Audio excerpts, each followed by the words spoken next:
Okay, I should be live. Hi, it's me, your mother goose Justine, and I am back with another cozy Sunday stream. I'd love to welcome my gaggle back to my flock. I hope everybody had a very Merry Christmas, very happy holidays.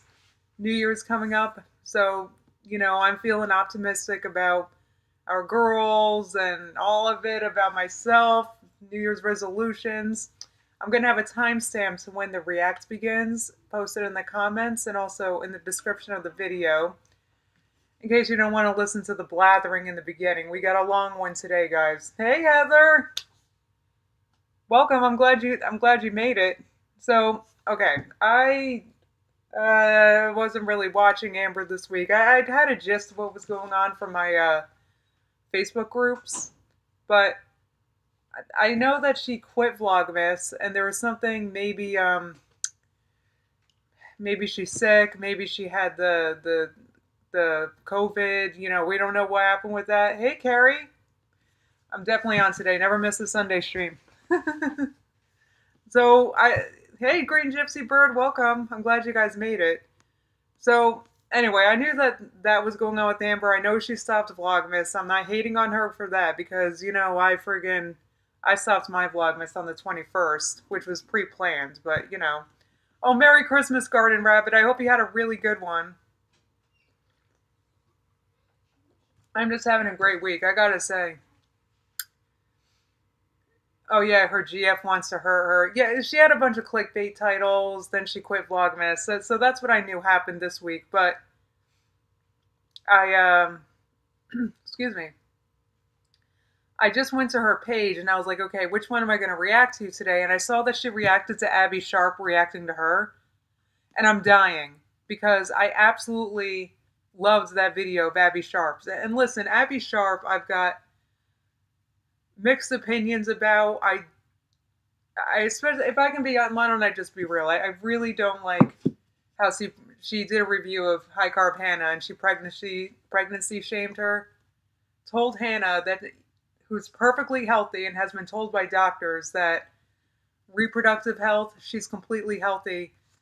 She said that Hannah can't get pregnant because of her diet, but her husband had a vasectomy that got reversed, which doesn't always work. Like, it was just so crappy of Abby. So I just wanted to put that out there. I'm not a huge fan of Abby, or I don't know. I have mixed opinions. I liked her, but then that. You know what I mean? I'm always disappointed with the. I don't know. So, but anyway, I did like that video that Abby did about Amber. I really liked that video. I thought her advice to her was so super sound. I wasn't crazy about. Well, I think you guys know. If you guys have seen it, have you guys seen it? Um, Abby's review of Amber. I don't know if you've watched this video of Amber's. It's over an hour long. We're going to be here a while, guys. but but basically she was like, oh, Amber, she was insinuating that Amber's failing with her diet attempts because of all the hate she gets online. Not really talking about why she gets the hate, and insinuates that Amber gets the hate just because of her weight. And that's frustrating. But I thought, well, that's a message that I think Amber would be happy to hear. So I thought, well, maybe since I loved the whole rest of the video, maybe Amber will actually watch this video now because it's being friendly to Amber. Because the thing is, you're more likely to listen to a person if they're being nice to you. Okay? You're not gonna, if someone's like berating you into doing something. Oh yeah, it will be 1.5 speed, Garden Rabbit, don't worry. But if someone's berating you into doing something, there's a good chance you're not going to do it. And that's kind of like my beef with confrontational vegan activism. Like, who are you convincing? If you act like a jerk, you're just going to make people think vegans are jerks and they're never going to go vegan. So I don't know. So that's my opinion on that. You might as well be nice to people, no? Green Gypsy Bird points something out. She said, not a fan of Abby. I think she has her own eating issues she projects onto complaining about other people's eating disorders. So that's a good point. It's kind of like the idea that if you want to lose weight, it's because you have an eating disorder and you hate yourself. Which obviously we know, or I know, is not true. Which, by the way, Can we talk about my weight for a second? Because I did not have a good week, you guys. Look, I was way off the starch train this week. Look, I got myself all the treats. It was delicious. I wasn't regretting any of it, even though I didn't feel that great. No regrets, right? Delicious. Today, I mean, I got pretty much right back on the train. Actually, on Christmas, I stopped eating junk food. But today, I was like, you know what? Let me see what this damage is. Friggin', I get on the scale today after a terrible week. Tell me how I'm at a new low. I'm at a new low. I had just reached the new low. And now I went even further down. So hold on, let me do some quick math. I'll tell you exactly where I'm at.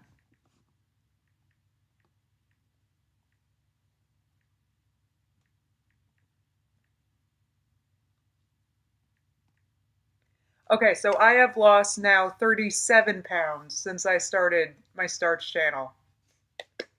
New low, I'm down to 189.6. Yeah. How crazy is that after a week of eating junk? I don't get it. I don't know. I'm so excited.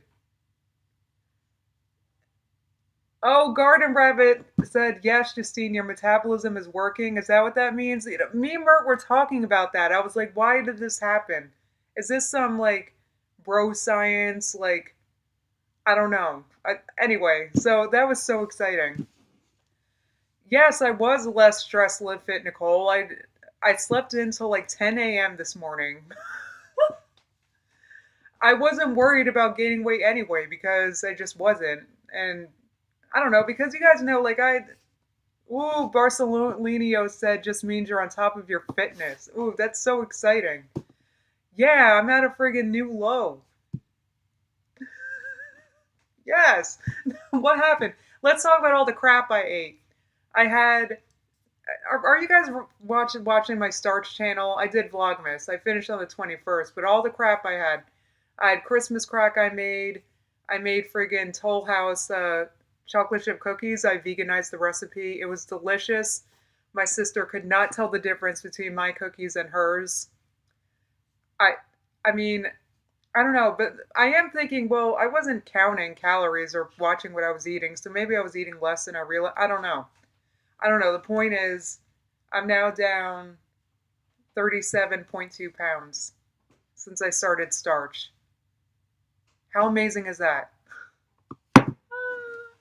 Yes! I can't believe that happened. I just can't believe it happened. I've been eating like crap. What the F? Oh my god. Oh my god. Oh, I don't know what kind of video Amberlynn will make for New Year's, but I anticipate I'm excited because of this Abbey video, I'm expecting a phase 1 of like an epic phase 1. That's what I'm expecting. That would be absolutely wonderful. I really do want Amber to like, you know, feel better, do better. You know what I mean? Like I really want her to get better. And I come on, she's got the resources. She has people like Abby that can help you, you know, like I would really love because doing well do it's like excuse me. It feels good to do well. Like I've been doing well and I want other people to be doing well, including Amber. Oh, Jazzy, hold on. Going back to my amazing weigh in that I had today. Jazzy Street said it is metabolic confusion, means that your metabolism adapted to the extra stuff or the non-starch friendly stuff. How interesting. I don't know much about this. I'm sorry. Everybody's got allergies in this house. Very exciting. Oh, Stephanie said I just got Whole Foods delivery with ingredients for my first red lentil chili. Oh my god. I have a new way of making the red lentil chili that a new, is so bomb. I tell you what, this is what you do. Add a can of coconut milk and add like a quarter or a third of a cup of roasted red peppers to that. And I use smoked paprika in there instead of paprika. It's bomb. It is so good. All right. All right, this is not my starch channel, so I don't want to bore you guys with this. Let me get my chat up, and I'm going to start reacting to this because it is quite long. Okay, I got my chat up. Hey, everybody.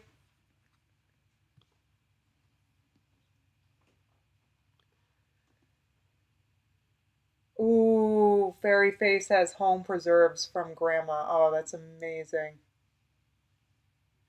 That is amazing. Okay, so this is what I'm going to be watching.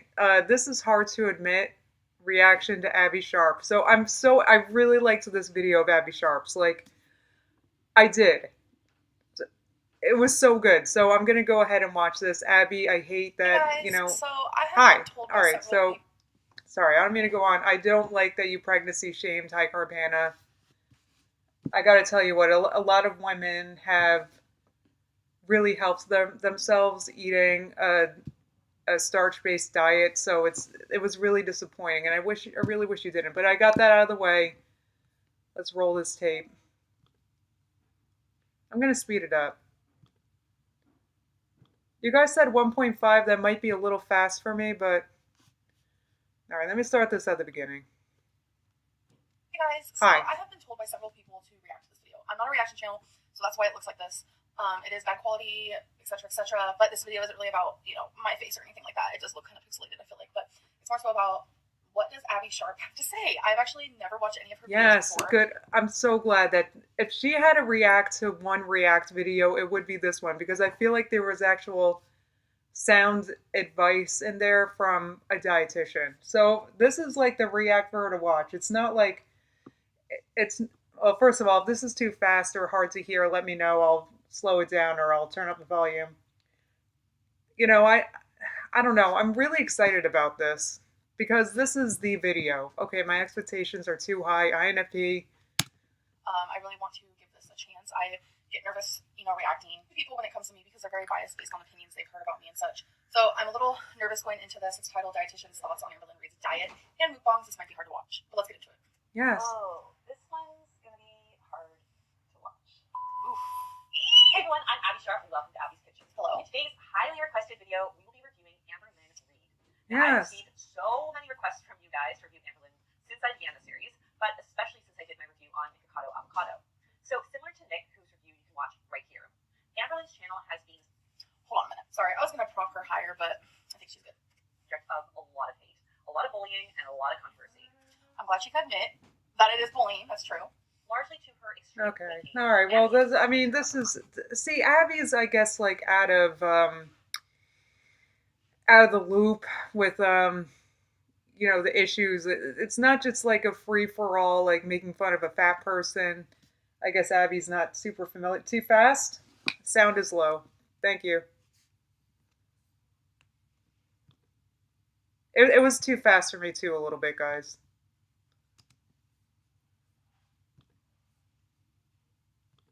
Yes. And while it has taken me a long time to figure out how to best approach this video, I want to say that I think I'm finally ready.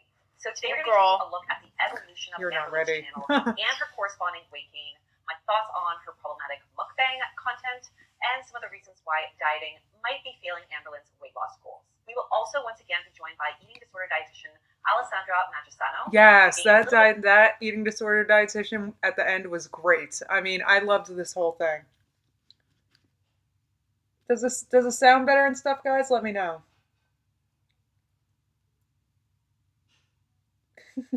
Fairyface says Abby acts like Amber is a kid. She is nearly 30.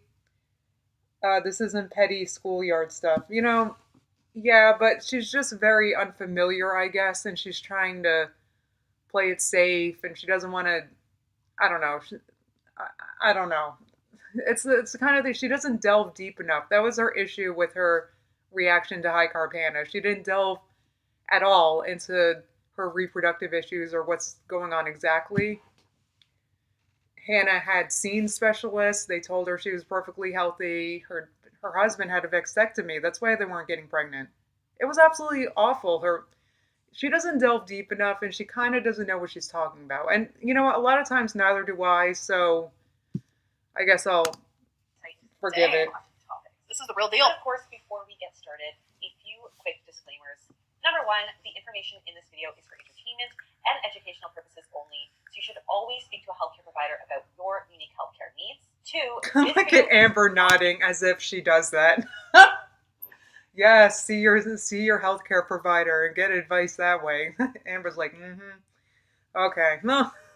Diagnose or pathologize Amber Lynn. The intention of this video is to simply discuss the themes on her channel in an educational and compassionate format. 3, don't forget to please be kind in the comments both here and on Amber Lynn's channel. 4, that's warning that some graphics and discussions. God forbid we point out anything. God forbid. All right, just be nice in the comments. Don't be honest. Just be nice. Particularly those who may have battled or are battling disordered eating. So, of course, feel free to skip. And if you guys catch me, like, nervous laughing, I do apologize. Sometimes I do that, and it makes me feel like I'm being inconsiderate. But that's, like, not the case. I just get, like, nervous laughter. Okay. Video if that sounds like it could be you. And finally, do not forget to subscribe to this channel and ring that little bell so that you never miss out. Okay, so for those of you who are unfamiliar with Amber Lynn Reid, she initially started her YouTube channel back in 2013 to document her weight loss journey. At the time, she was around 368 pounds. However, since starting her channel, she continued to steadily gain up to about 200 pounds and reached her highest weight in January 2020 at 572 pounds. Now, despite trialing a variety of different popular weight loss, that's not when I reached it. It's just I made a video called 572 pounds because, like, I wanted you guys to know, like, my highest weight.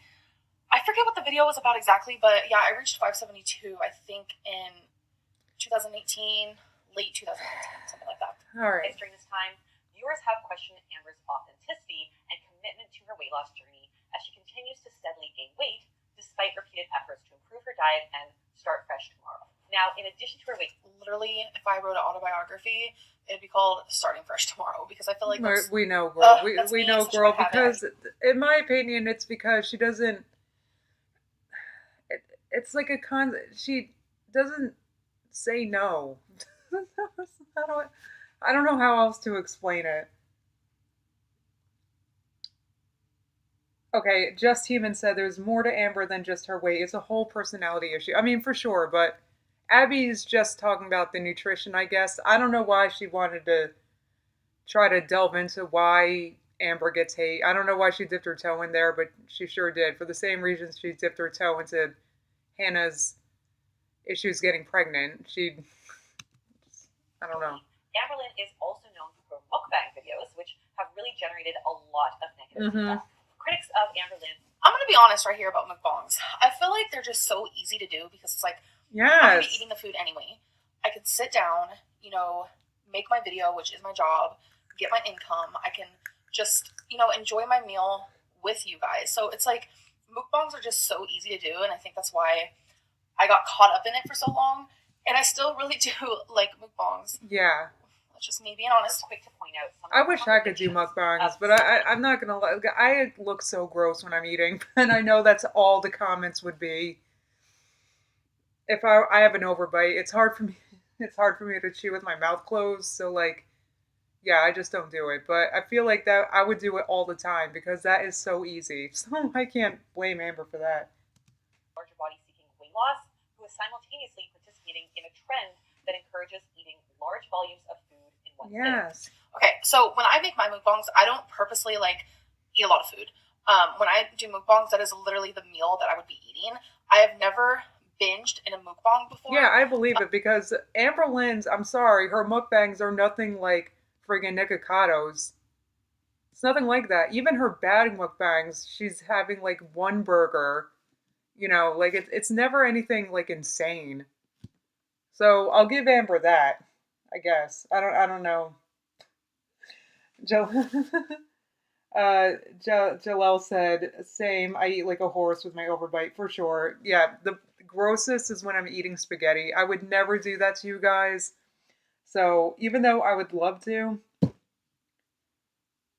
Ooh, Mad Rose said that's like an alcoholic doing a drinking stream. Kind of. It's just kind of weird to watch when Amber says she has an eating disorder, so it's kind of weird to watch her eat a bunch of bad food. It's just kind of strange. One of the first mukbangs I ever made, which was 2015, 2016, I did eat more than I wanted to because you guys are pointing out the whole chicken that she ate once. That's a good point. That's a good point. I mean, have I never eaten a whole chicken? Because I was keto for a long time, guys. I may have eaten a whole chicken before. I don't remember. I was always a volume person. That's why starch works so well for me, because I can eat as much as I want and just feel full. So I may have eaten a whole chicken. I don't remember. Like one of those rotisserie chickens? Yeah, I mean, over the course of a day? Absolutely. That was like the point of a mukbang. But ever since that point, that was strictly just me eating what I would have even off camera. I believe it. I've never purposely been like, oh my god, I need to like get a lot of food and like make this seem super extra. Like even when I did the rotisserie chicken video, if you actually watch it straight through, I ate pretty much a normal portion of it. I just wanted to seem really extra with like the actual big rotisserie chicken. Right. I noticed with a lot of other mukbangers, they eat so much food. Like just because they're skinny doesn't mean that's healthy. But I've never like went out of my way to do that. You know, I wish Amber turned up the volume of Abby here, because I feel like to you guys, Amber probably sounds really loud and Abby maybe sounds normal or low. But I don't want to turn up the volume even more. So I'm sorry. Amberlynn, somebody pointed out, why hasn't she figured out OBS yet? It's because it is a little challenging, because I can see Amber also has a MacBook and I have a MacBook. And OBS is not Mac friendly. They have a Mac version, but it sucks. If you guys remember, I used to use it. So she has to like play around with like settings and now I use Streamlabs. She has to play around. That's why she hasn't figured it out. It's just, Amber doesn't strike me as someone to investigate things. So. Thanks for the question. Are mukbangs okay, acceptable, and fun to watch when the YouTuber is generally thin, healthy, or fit? And are they otherwise disturbing and problematic when the mukbanger's nutritional health is already in question? I feel like I've paused so much. Sorry, I will let her talk, I promise. I just feel like I have so much to say. Her mentioning that reminds me, there is a mukbanger who clearly has an eating disorder. They have talked about it before. They talk about how they binge eat. They talk about how they have binge eating disorder. But people still love them because they're skinny. They also probably haven't had damaging voicemails and text leak recently about how you were treating a woman that was dying of cancer. There's so many issues with Amber that I can't, as much as I want her to get healthy and do better, and I do, there's issues that just can't be ignored. Like, I can't help it if other people aren't willing to just let that go and let that slide, because, you know what I mean? There's more to things. It's just, Abby didn't really delve deep enough to, and I believe it, that there's mukbangers that, I believe it, that there's other people that get to do it and she doesn't. But the problem is that there's problems even besides the food.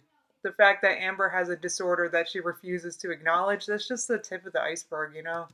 Allow it because they're skinny, but it's like, this person is binging on camera, but it's like, okay. But then when I have like a healthy meal, because I have done healthy mukbangs before, people are like irate. So it's like, it's a little confusing. It really is. Well, they'll be irate with whatever you post, Amber. I hate to say it. These questions later on in the video, so definitely be sure to stick around for that. Now, with all of that said, many of Amberlynn's viewers have repeatedly expressed concern about her size and the implications that this may have on her health and well-being. Now, I can understand this concern, as we do know that obesity, specifically higher amounts of body fat, may put one at a greater risk of a number of chronic diseases, including cancer. Unfortunately, Amberlynn did recently share that she was diagnosed with stage 1 endometrial cancer, which is a cancer in the lining of the uterus. Now, I will say that there are a number of risk factors for endometrial cancers, including age, genetics, and use of certain forms of contraceptives. I've got to pause and say I was so impressed when Abby brought this up. I was so impressed. She took off her health at every size hat for a second, you know, to tell it's the unfortunate truth that obesity it's not good for cancer, you know.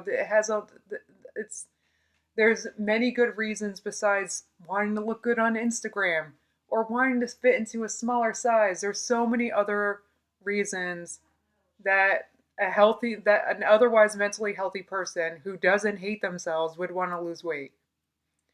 There's lots of reasons, and I thought it was really big of Abby to admit that, because you go online, the health at every size movement is like, oh, if you want to lose weight, it's because you hate yourself or you pay attention too much to magazines or whatever they think. It's like, nah, or at least for me, it's just literally easier to move when I weigh less. It's less weight on my body that I have to slug around. I really liked this. This was big of her. I'm glad she said it. Overweight women with higher amounts of body fat are 2 to 4 times more likely to develop endometrial cancer, and extremely obese women are about 7 times more likely. One explanation for this. Yes, it's like, I know it's my fault, and it's hard, because it's like, I could have prevented this, and it's sad to know that food completely has ruined my life, and it's scary, and it's dangerous, and the feeling of it is unbelievably overwhelming, and oh, I can't imagine. Guys, I'm sorry. This is when I start to emote. I'm sorry. Like, the empathy comes in, and I just, like, feel so bad for her in moments like these. I can't help it. I feel bad, I mean, it's yeah, here comes the waterworks. Carrie pointed to,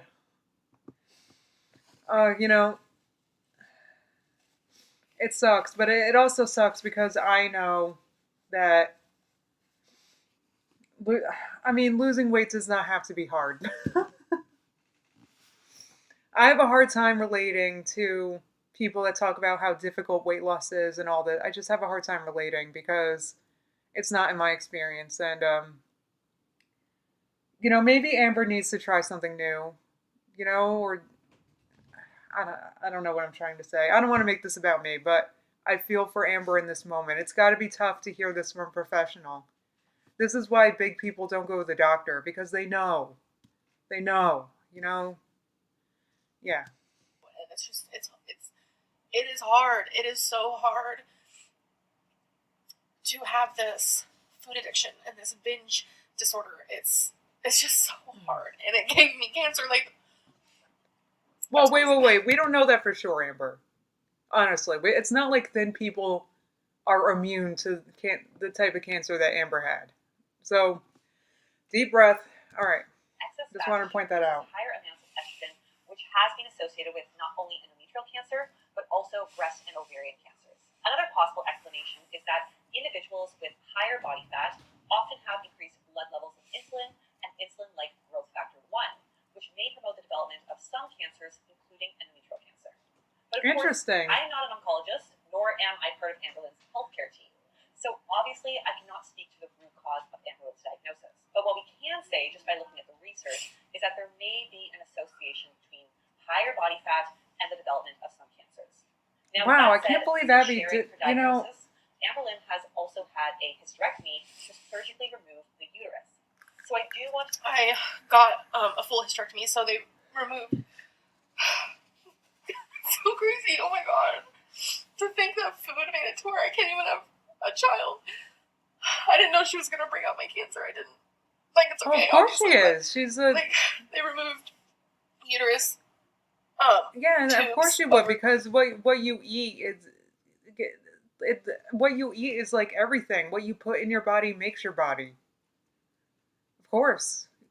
What you eat matters. That's what I mean. She's a dietitian. Of course she's going to bring it up. Because what you eat matters. And it can help her or hurt conditions like this. Not cure or entirely prevent, but it can help or hurt. So, yeah, of course. Dorothy says, I'm late, and she's crying. I'm not crying, guys. My nose is just running like nuts. So I'm not, crying. I've watched this before. So. All of it. I may or may not have cried when I watched it. I don't want to talk about it. Safe recovery and remission from her surgery and condition. Now, moving on to her diet, I do want to start by acknowledging that Amberlynn has shared that she suffers from binge eating disorder and overeating. As usual, it is not my place to speculate about whether or not this is true. And like I said, I'm not here to diagnose or pathologize Amberlynn, but rather the purpose of this video is to review the content on. I feel like I appreciate her because, like, she's an actual dietitian, right? And she still doesn't like want to say, "Oh, yes, this is binge eating," or "Yes, like you overeat way too much." Like, and it's just so crazy to me to think like It's a real disorder. It's a real disorder that you really need help for. It's like a real thing, Amber. These things are real. I think she doesn't get that they're real. Maybe she thinks it's like, oh, I'm live right now, hon. Oh, he's gonna have to wait. I'm sorry, Simba. Simba wanted to come in. Whoa, stop. Cynthia Sparkle, I have to pause. Cynthia Sparkle said, I had a dream about Justine. What on earth happened in my dream? Oh my god, why was there a dream about me? I gotta do this. This was a great video. I really liked it. Oh, I hope you had a great holiday too, Sarah. You think Amberlynn watched this before she reacted, Kimberlini? You think so? I didn't watch this video, but I watched Abbey Sharp's video.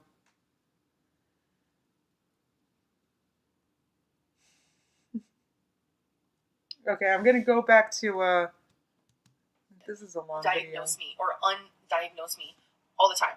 And they have like no right to do it. But she's like, no, Amber, you're the one that says that you have a binge eating disorder, and apparently you were told it by people. So that's where we get the idea that you have a binge eating disorder. I didn't diagnose you as a non-doctor here. I'm just repeating what you've said yourself. Oh, it was just a random dream, Cynthia? That's so weird. Right way.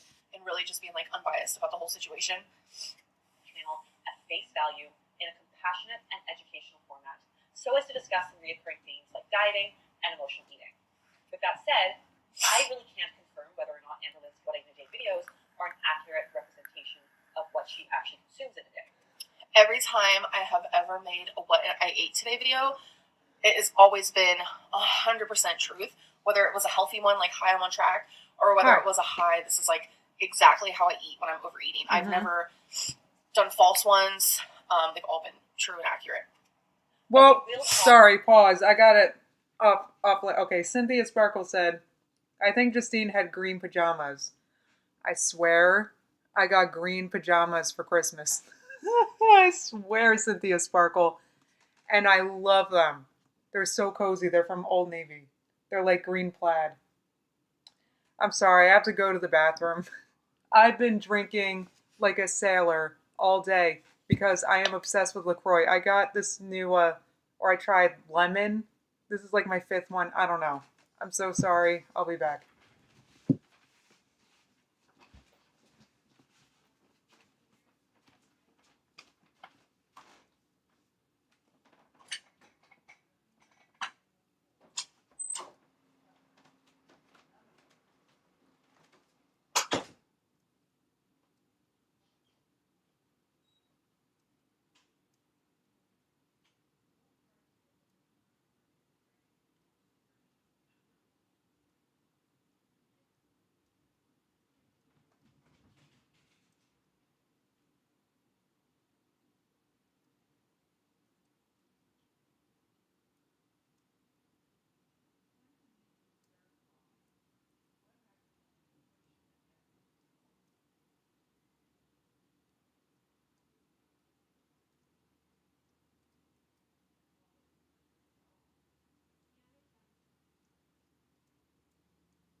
All right, I'm back. Sorry, guys.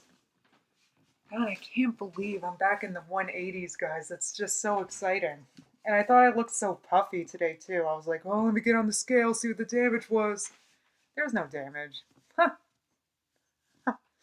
All right. Carry on. More about binge eating disorder and dieting later on. For now, I do want to take a brief look at what Amberlynn's typical day of eating might look like at the time of filming this video, which, by the way, is subject to change by the time that it's live. Let's start with her breakfast. Oh, it changes, Abby. It changes day to day, week to week, month to month. She might be on Weight Watchers one time, and then next week she's on Jenny Craig. Morning. Keep up, Abby. Giving some suggestions on how to help optimize satiety for Amberlynn's weight loss goals. So if this is triggering for you, of course, feel free to skip this section of this video. So for breakfast on day 1, we've got a smoothie with Greek yogurt, some frozen berry. Oh my god, when did she film this? Oh my god. I want to start making breakfasts like this. That's one of my New Year's resolutions. I want to make like a spinach and fruit smoothie for breakfast. I want to start doing that. So it's so weird. It's in my face right now. Like, yes, Justine, do this. Because I was living in my old home. It's so weird to say Apple slices, Lynn. This is when I was on track. I do remember this because if you see me have a smoothie in the morning, especially if I'm making it, then that means, okay, Amberlynn's trying her thing, trying to eat better. And some spinach. On day 2 is a bagel with some chicken breast, cream cheese, Love that and some Cheetos. And on day 3, it's some pasta with onion, tomato, that was corn, pesto, butter, and some sparkling lemonade. So Amberlynn has previously said that she doesn't usually consume stereotypical breakfast, lunch, and dinner meals. Nope. Instead, she will usually just eat whatever she feels like in the moment. There you go. You know, I don't necessarily think that meals need to look a certain way based on the time of day that they're consumed. So if that's something that works for her and her palate, then it works for me. With that said, I think there is some room for improvement here to really maximize the nutrition of these meals. Yes. Which will help keep Amberlynn feeling satisfied longer, potentially curb the desire to binge later on in the day, and boost the disease-fighting antioxidants in her diet for longevity and health. So, for example, she could swap the bag of Cheetos with the smoothie from day 1 to pair for her bagel breakfast. And this helped cut back on some of the added salt. See, like, it's so weird for me. When I make a smoothie, I think of, like, okay, this is, like, a full-fledged, this is a meal. I don't need anything else on the side with it. But apparently... Well, no, not the kind of smoothie that she made. Because the smoothie that she made was just berries and spinach. And that's it. That's not going to fill you up very long. You got to put, like, some bananas in there or, like, bulk it up with something. Otherwise, that would be a crappy meal. I mean, that wouldn't be enough.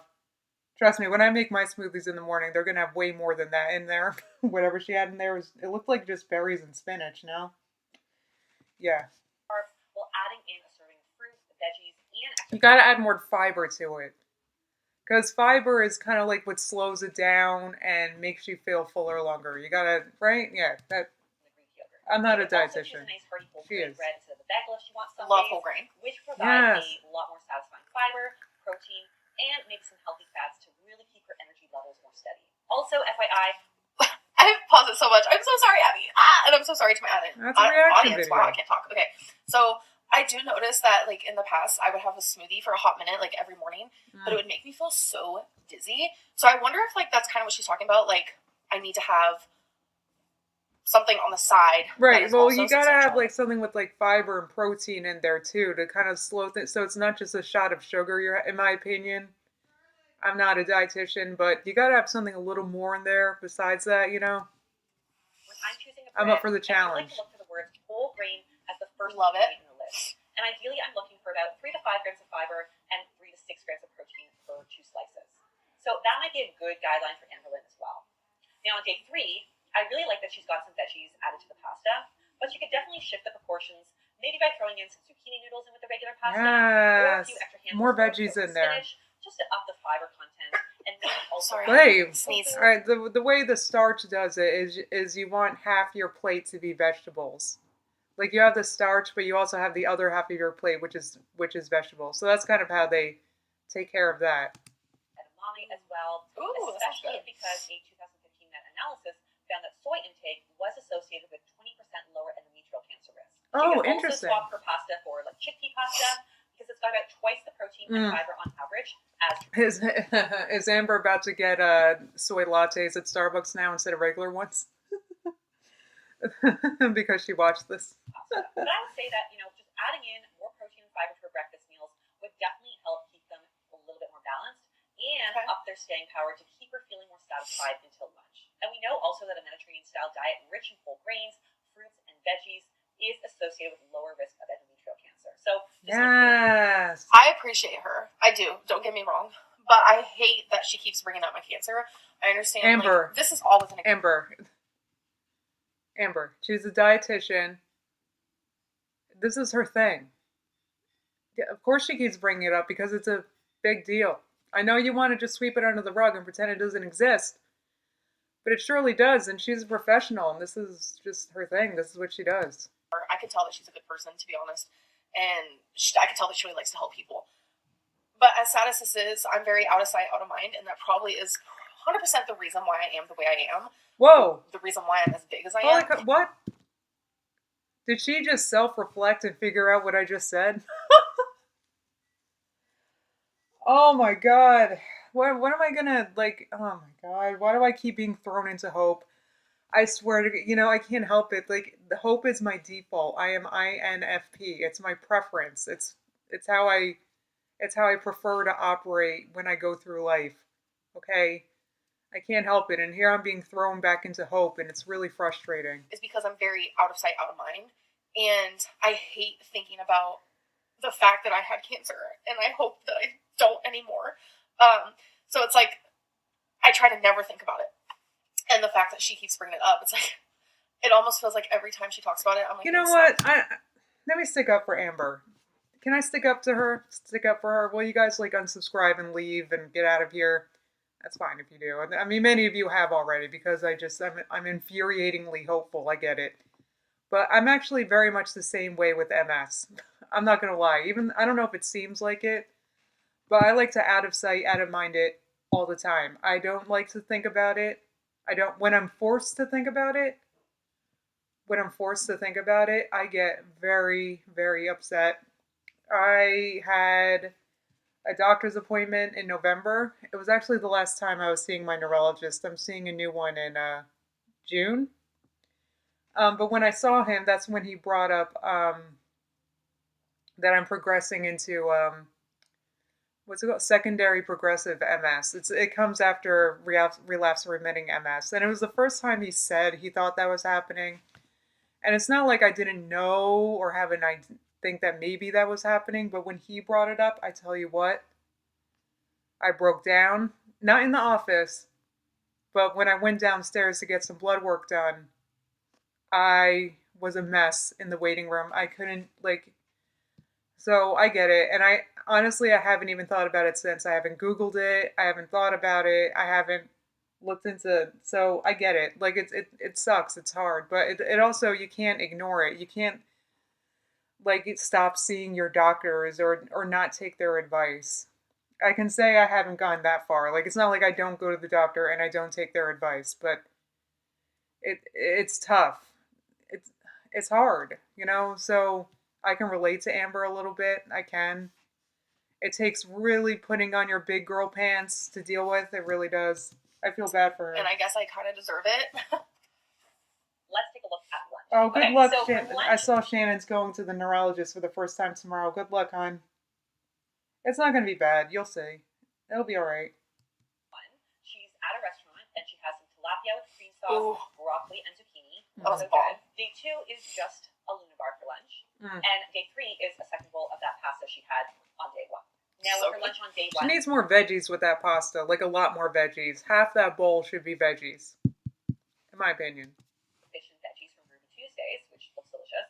I'm hungry. And also mentioned that even though Me this too. meal was low calorie, it did help her feel full. And I'm really not surprised by this because if you guys remember my hunger crushing combo, we want to aim for a source of fat, protein, and fiber with our meals. Yes. So this meal in particular is getting protein from the shrimp and tilapia, fat from the cream sauce, and fiber from the veggies. So super satisfying, I'm sure. And I also love that this meal is not so like overly restrictive. It's not like, you know, plain broiled fish and steamed or boiled vegetables. We're getting that cream sauce in there to make it a little bit more satisfying. Something I have noticed about dietitians and nutritionists, they always want you to be moderate in what you eat. Like, they never want you to be super like, okay, just like a chicken breast with broccoli. Like, Obviously. They always want you to find some sort of balance, and I like that. That really helps with reducing. Yeah, it's almost like dietitians know what they talk about.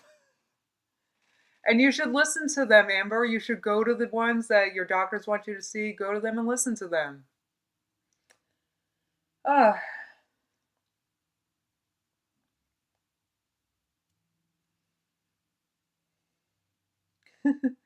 Wilma said, "You're INFP. Just can't give hope up. Never gonna let down and never gonna run around and desert you." Never gonna give hope up. Never gonna. Scarcity as well. On day 2, Amber Lynn opts for a Luna Bar, and while the Luna Bar is a great on-the-go snack, it's just not likely going to provide enough fuel to get her through. No way. I mean, she right. Less than 200 calories. The problem is, if we let ourselves get too hungry with low-calorie meals, we're more likely to overeat whatever we can get our hands on really quick. Yep. So even if she didn't have time for a formal sit-down meal, she could beef this up with like a handful of nuts, a hard-boiled egg, and a piece of toast, or some whole grain crackers, hummus, and cut up veggies. So I totally get the Amber Lynn maybe looking to choose really low-calorie meals in an effort to lose weight fast. Yeah. But choosing meals that are just inadequate is a setup for a binge. So we still want to think about getting enough calories, particularly from those hunger-crushing compounds, to get us to that next meal. And then after day 3, Amber Lynn has the same pasta that she had for breakfast.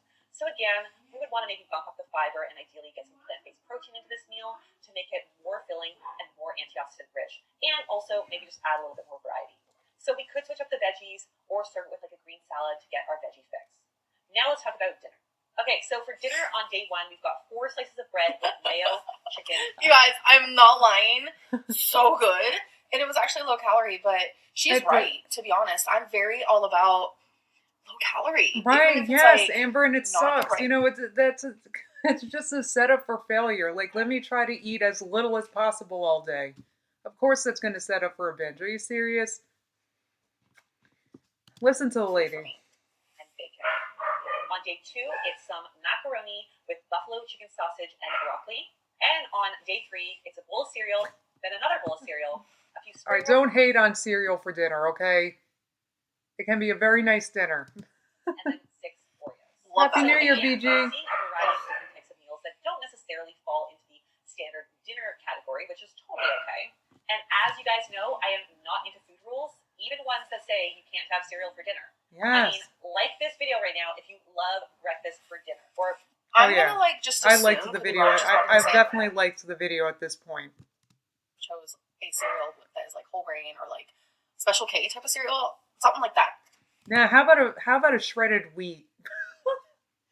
Shredded wheat, I'm sorry, is the best cereal. It is so filling. It has iron in it. It's fiberful. It's like shredded wheat is the best. Sorry about my dog. She's barking at something. White bread is delicious, but it just doesn't have like the fiber and the protein in it that a good whole grain bread would, you know? Brinner, I guess, right? Yes, please. Yes, please. Anyway, so on day 1, we've got those sandwiches with mayo, chicken, and bacon. I like that there's more protein in this meal, but we would definitely want to see some veggies or like a simple side salad, just like balance things out. Right. I also think that. But it also helps fill you up. It's not just that. Yeah, balance it up, but it's just more volume in your stomach to keep you full longer. Very fiberful food in there to help keep you full. That, you know, what is it? The Eat Your Veg #EatYourVeg challenge. No matter how you eat, half of what you eat, make it vegetables, and you'll be fuller longer and lose weight. It's a thing right now.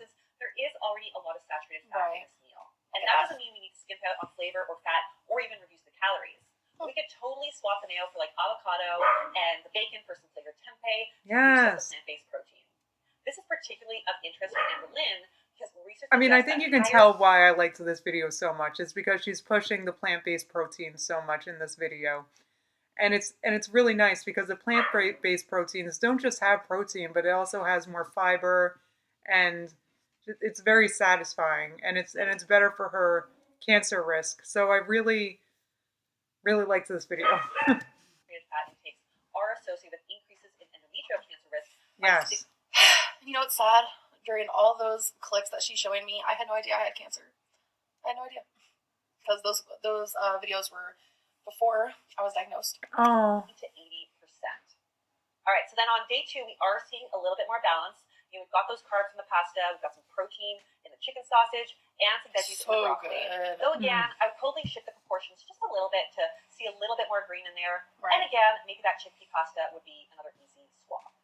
As for day 3, obviously you don't need me to tell you that it's not a super nutritious meal with the Oreos and the spring rolls and 2 bowls of cereal for dinner. And Amberlynn herself actually mentions that this was a bad eating type of day, which resulted in a bit of a binge. Well, can I just throw it in about why maybe, you know, she was so hungry even after all that cereal? It's because that was a very, I'm not a dietitian, guys, just in my opinion, as a plant-based eater, I suppose, it's a very sugarful cereal that she had, and probably with sugar and not much else in it. But if you choose a cereal that has more fiber in it and less sugar, you won't get like the sugar crazies or like it'll just help keep you full longer. I tell you what, when I have a big bowl of shredded wheat, I am good for a while.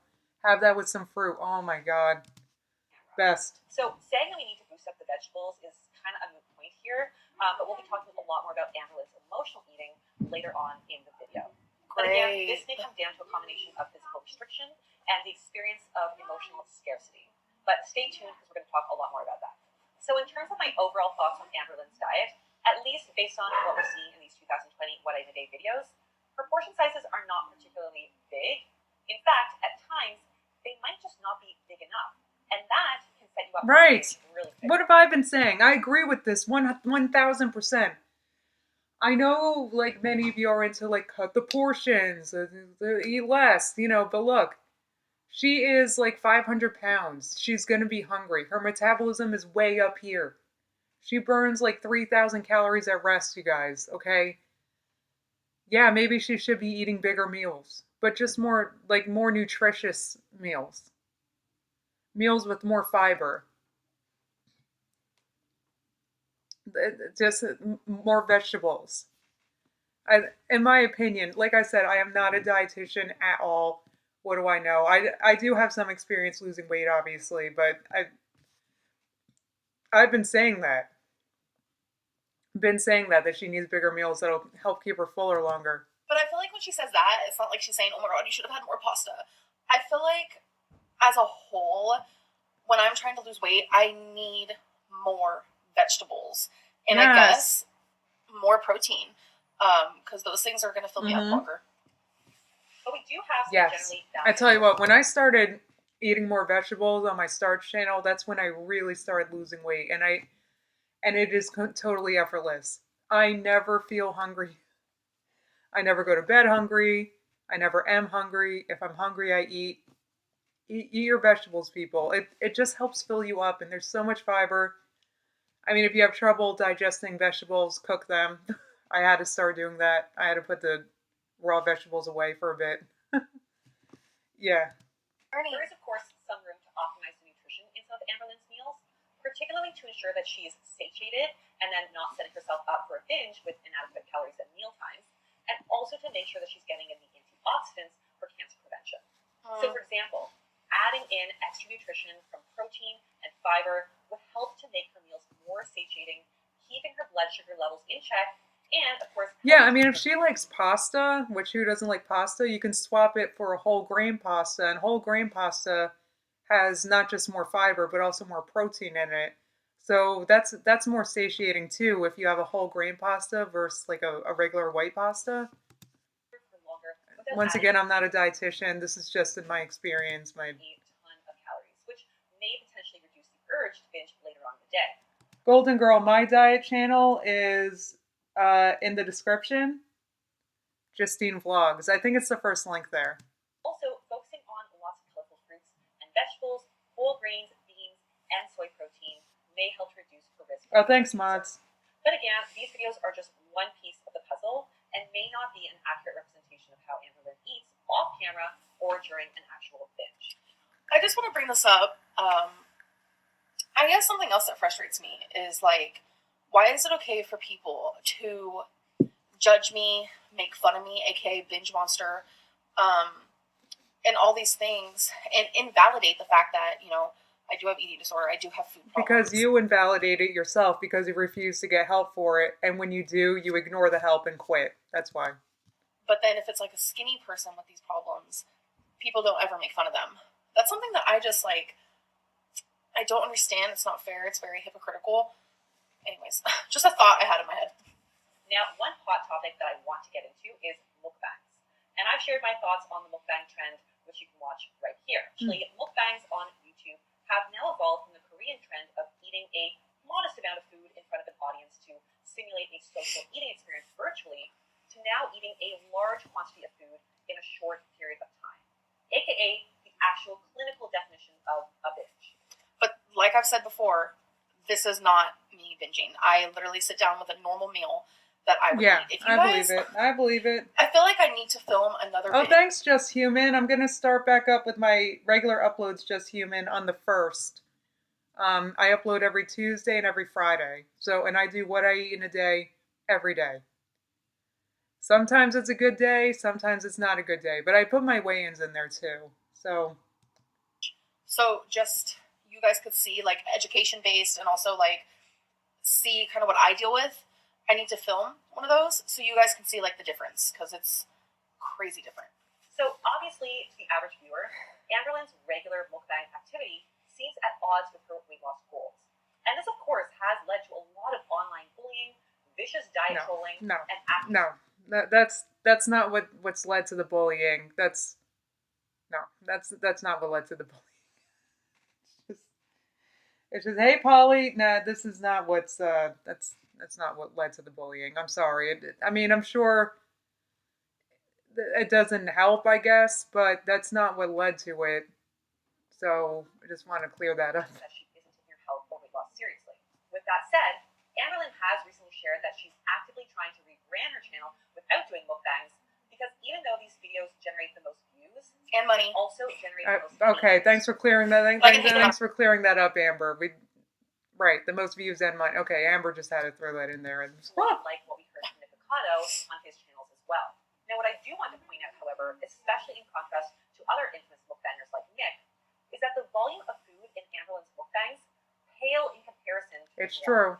In fact, even though we are seeing some traditional mukbang foods like flaming Cheetos and various high-calorie, highly processed fast foods, we're also seeing a lot of less typically bingeable and more balanced meals like veggie stir-fry, tuna and celery with rice cakes, veggie burgers, or some meatloafs or with some mac and cheese. Yes. And these meals are often even accompanied by a side of veggies or sliced fruit.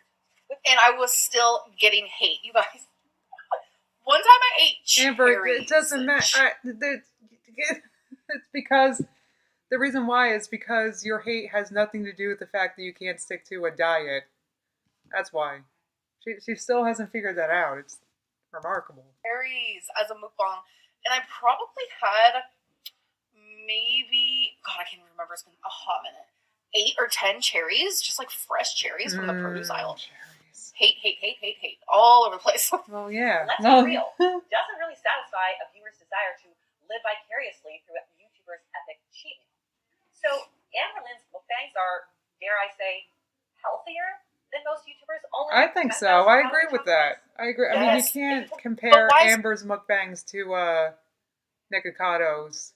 So, and Amber doesn't troll veganism nearly as much as Nikocado. So, paying for people to do 10,000 calorie challenges. I could never. Oh my God.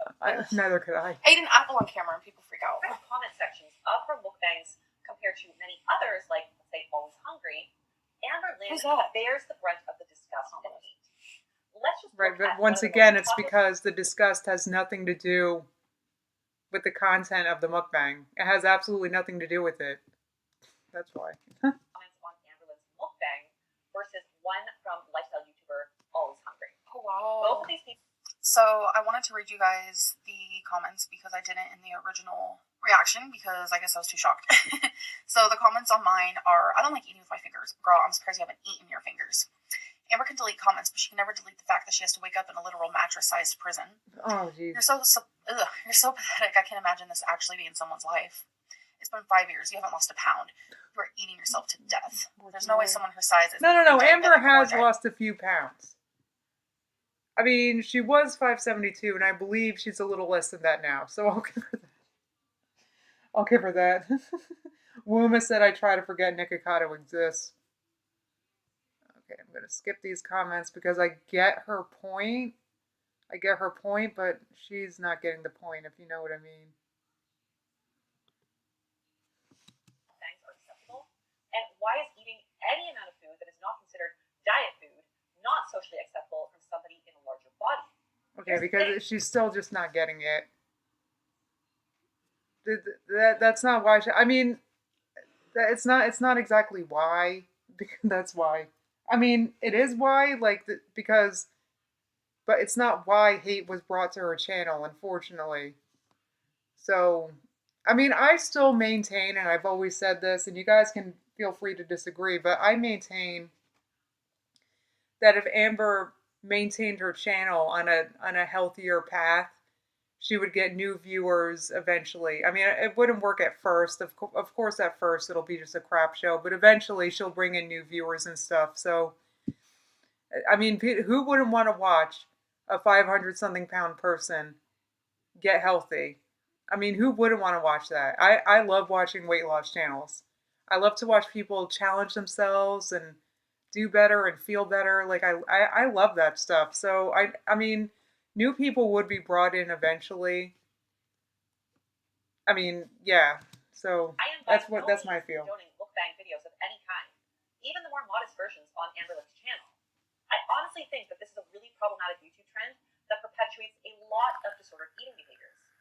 But okay, I don't mean to interrupt her because she's on a roll and she's on a good roll. Love it. But I feel like mukbangs should be okay if it's like an actual meal that you're going to sit down and eat. Not during a binge, not purposely binging for the camera, not purposely ordering 7 different meals from a restaurant. I feel like if it's a normal meal that you would eat, I feel like that should be okay for anybody. All right. Behaviors I are can agree with unhealthy that. regardless of size. Repeatedly eating large amounts of highly processed foods in one sitting can lead to increased blood pressure and blood sugar, water retention, in one's gut microbiota, and dysregulated mood. But it's very clear that the negative public perception of Amberlynn's content is unique because of her size. No. See, this is where I got frustrated, but the video does get better, I promise.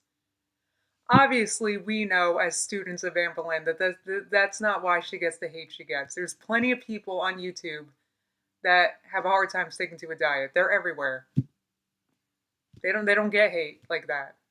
So it's coming from somewhere else. This is just Abby's failure to investigate. To kind of not know what she's talking about. The same thing with her react to high carb Hannah. It's the same thing. So that's all this is. Research suggests that society's negative attitudes towards obese people play a significant role in their psychological and their physical health. I get that a lot of people think that trolling an obese person about their weight or offering aggressive dieting advice might motivate these individuals to adopt healthier behaviors. But statistically, Amber, nothing helps you.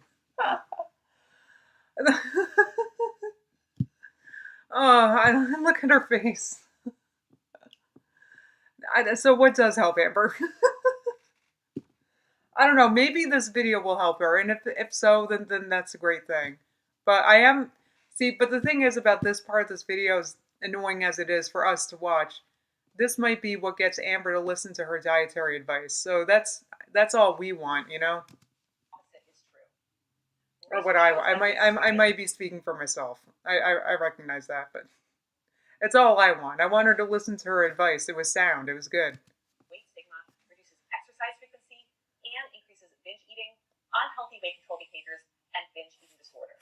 I have talked about this before, and I have said before that tough love does not work on me. If you're supportive and you're positive and you're uplifting, that is the type of energy that I thrive on as a person in any sort of way. We haven't seen it.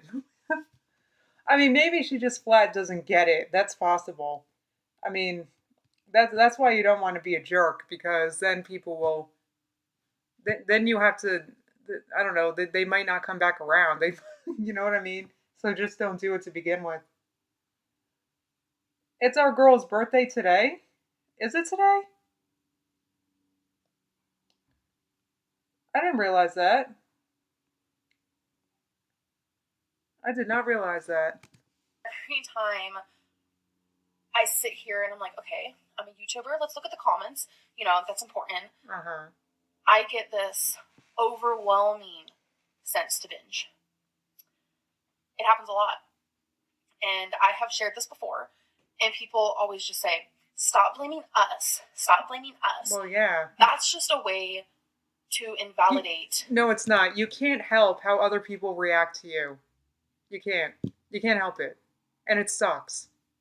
I've lived it, okay? You cannot help to how other people react to you. You can't help it. Over the years, I have not gotten, I don't mean to put anyone down in my family or nothing, but all my efforts have been on my own. And you think, for a second, that my dietary habits haven't been poo-pooed by the people around me? You think, and they still are. I mean, it sucks. You can't help how other people react to you. You could be cooking something and everyone in the house is like, ugh, what's that? You can't help that. So what am I going to do? Oh, okay. And then we stop cooking this and just go and DoorDash a burger. Like, what, is that what I'm supposed to do? No, you just got to deal with it. It sucks. No, you can't blame us, because you can't help how other people react to you. You're leaving the comments on. You can't help it. Other people are not always supportive. And that's just a pill to swallow. It's something that it's another reason why getting healthier isn't always easy. Just add that to the list, tack it to the list. There's a bunch of other stuff you can tack to the list. People start not liking you and you lose weight. People think that you're orthorexic because you tend to eat healthy. Just add it to the list. It sucks. Got to deal with it. If you want to enjoy the benefits of eating healthier, you just have to live with other people not supporting you, unfortunately. So there's that. True psychological damage that you guys are doing to me. And I know a lot of people can also say, get off of YouTube. Get off of YouTube. Why are you here then if it bothers you so bad? I feel like we need to focus on taking out the bad vibe people, taking out the bullying, instead of taking out the YouTuber who's literally just doing their job and doing something that they're passionate about. You can't help how other people react to you. You just can't help it. I'll repeat that again. You can't blame us. You can't help how other people are going to react. Not everybody's going to be kind to you, to your efforts, even if, look,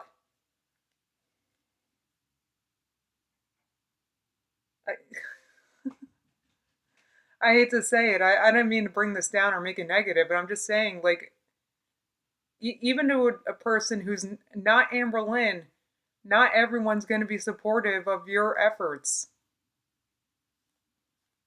Sorry. It sucks.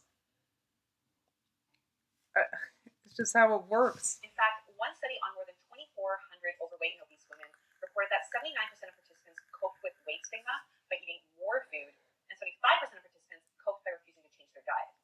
In addition, weight stigma can also cause psychological stress, which can increase the risk of depression, low self-esteem, and body dissatisfaction. So you can see how this experience may actually perpetuate some of these unhealthy, destructive behaviors.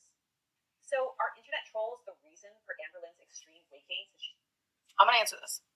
Before she says anything. Yes, we are. I know what you're going to say. I was 420 pounds at the age of 16, and I didn't really have social media. I had a MySpace, and people were super sweet to me on there. So I am not this weight because of haters. I'm strictly this weight because of me.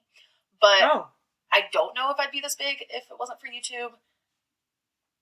I know that I would still be fat for sure, but you know what? I really don't know. Right. Okay, all right. She was honest there. Well, according to the research, and simply by looking at the comment section of even just one of her videos, I would say that this is a real possibility. Oh. And considering that Amber Lynn's weight gain and mukbang behavior has become so ingrained in online identity. Rona, thank you so much for the super chat. Didn't have to do that. Hey, Rona. Hope you had a very Merry Christmas. Happy holidays. Hope everyone's having a good one. I had a great Christmas. Guys, let me know in the chat what you guys got, what you gave to people. I love hearing those stories. She might feel that it's understandably a really difficult pattern to break. Now, while my own personal and professional experiences see mukbangs as often really problematic, I'm also totally open to the possibility that they may play a therapeutic role for Amber Lynn.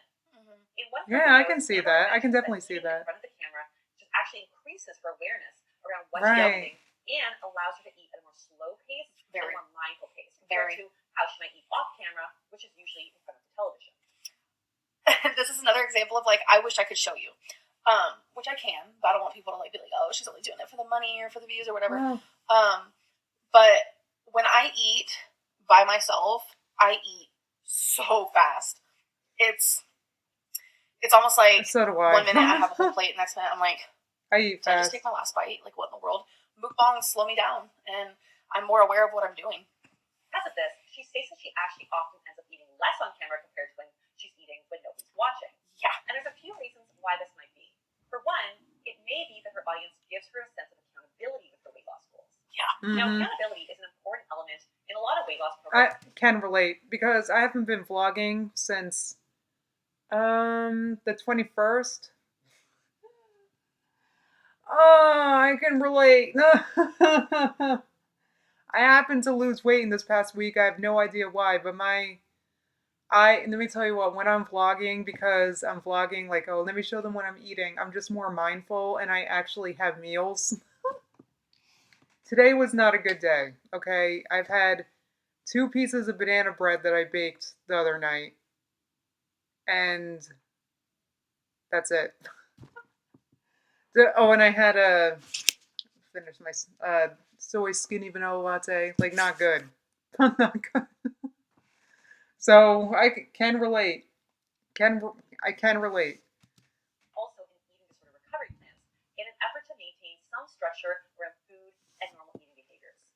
In the context of disordered eating behaviors, which is what I would characterize some of the mukbang binging to simulate, the feeling of being watched by followers on YouTube is kind of similar to what might happen in real eating disorder recovery programs where meals are supervised by a member. Oh, good point. That's right. I remember saying that. I don't binge in front of people. That is something I do not do. I believe that. Oh, yeah. I believe that. The only person who has seen me binge is always the person I'm in a relationship. And even then, it's like very like humiliating. But I have never binged in front of a friend. I've never binged in front of a family member or just someone I know. It's never, ever, ever happened. So it's like, why would I do it on camera? You know? We also know that most eating disorder behaviors happen in private. So it is statistically unlikely that she would invite us, the viewer, to witness an extreme binging episode. Now, the other potential benefit of mukbang format is that Amber Lynn herself suggests that eating for the camera encourages her to eat more mindfully and slowly, both of which are healthy eating practices. Yes. So research suggests that eating slowly without distractions allows your body more time to release satiety hormones. In contrast, eating while distracted, like watching TV or on your phone, can lead to faster eating and eating past the point of fullness. In fact, one study found that TV watching while eating increased food intake by 70%. TV eating. I haven't done that in a long time. Huh. I think because our living room sucks, it's not easy for me to watch TV while I'm sitting at the table eating. Could be that. Or I'm eating in my room and I don't have a TV in here. That's a good point. I'm always watching something. Also shown that mindfulness can be a useful tool to reduce emotional eating and the frequency of binge eating episodes, both of which Amber Lynn claims she struggles with. So one study found that obese women doing mindfulness exercises decreased their binge eating episodes from 4 times a week to 1 to 2 times a week. That is powerful stuff. So I can't say that mukbangs are a hindrance to Amber Lynn's weight loss efforts, and it's very possible that the blatant weight stigma and trolling in the comment sections of these videos play a larger role. Yeah. I just hate blaming anyone other than myself, I guess. But yeah, mukbangs are not what causes me to gain weight because, like I've said before, I never purposely go out of my way. Right? Yeah, her mukbangs are not super unhealthy. They're not. I haven't like even when she did the whole thing of shrimp. I remember that. Like shrimp isn't super calorie dense. That whole tray was probably not that many calories. It was probably like 500 or less, which is a meal. That's so. Yeah. Portion of food for a mukbang ever. But is an online troll really the only cause of such a dramatic shift in weight over time? So I want to talk about some of the other potential contributing factors to Amber Lynn's public weight gain. All right. According to Amber Lynn, she's been classified as overweight for as long as she can remember. Yeah, and me was too. Just 11 years old when she first went on a diet. Yes. So since then, she says that weight loss is kind of on her mind 24/7. It is. And yes, really it was for me too. What life is like without worrying about her weight. Nope. She even has a video where she lists 100 reasons why she wants to lose weight, which includes things like reducing the risk of disease, as well as engaging in seemingly normal experiences like dancing, traveling, and walking on the beach. So despite people's skepticism of Amber Lynn, I think it's pretty clear that weight loss is something that she strongly desires. I believe and it. She recognizes that her weight gain does have implications for her quality of life. So why is weight loss so hard for Amber Lynn to achieve? Oh, I'm starting to get emotional again. The literature, it can be really challenging for a lot of people to achieve and maintain weight loss long term. Even though liberal research tells us that most people who engage in intentional weight loss behaviors, on average, lose and maintain no more than 6 to 10% of their weight. So for someone who is overweight or obese, they will likely remain in these categories after their maximum realistic amount of weight loss is achieved. Yes. We also know that there's a high rate of weight regain after a period of significant weight loss. I would. Amber's about to talk, but I would. Can I just throw my hat in the ring? That's probably because a lot of people lose weight doing something kind of strange. Not strange, just like out of the normal. Maybe I'll call it a fad diet. They're doing kind of like weird, crazy stuff to lose weight that's just not sustainable. So, and who wants to keep doing that? So you do this crazy thing to lose weight, you lose the weight, and then you're going to binge, you're hungry, and plus your metabolism, I don't know much about this. I probably shouldn't even talk about it, but I imagine your metabolism would be frigged from doing something crazy. So, that's what I would say. Like, if a lot of people are gaining weight back after they lose weight, it's because they were probably just not doing something sustainable. Like, I don't know. I'm a fan of, like, eating a way you can eat the rest of your life, I hate hearing stuff like this because that's honestly reality. Is a lot of people gain their weight back. As you guys know, I was down almost 100 pounds just recently. I'm trying my hardest not to be emotional, but I'm emotional. I get it. It's all right. But I've gained about 40% of that back, and maybe 50%, to be honest. It's all right. It's not forever. That's hard to wrap my head around. And it's like forever. All these people I used to be really inspired by a few years ago, like Instagram weight loss people, they've now gained their weight back too. Not all of it, obviously. But it's like... I've talked about that. I know I talked about that in a recent stream. Like people on social media, they got big on social media because they lost all this weight. Then they get skin surgery, and then their weight starts to climb back up. I know I talked about that because it was just I was just thinking of reasons why I personally would be hesitant to have skin surgery. I have a lot of skin. I used to be well over 300 pounds, like 320 something pounds. So I have a lot of extra skin, but I wouldn't really want to get it removed because I've seen it, what happens on social media to a lot of people. I mean, I've seen people that didn't happen to, but I get it. Like, yeah, people lose weight, they gain it back. And it's like, well, what were they doing to lose the weight, When I went from 320 to around 190 pounds, right? I did that eating keto, basically. And I got down to 190. This is back to 2015.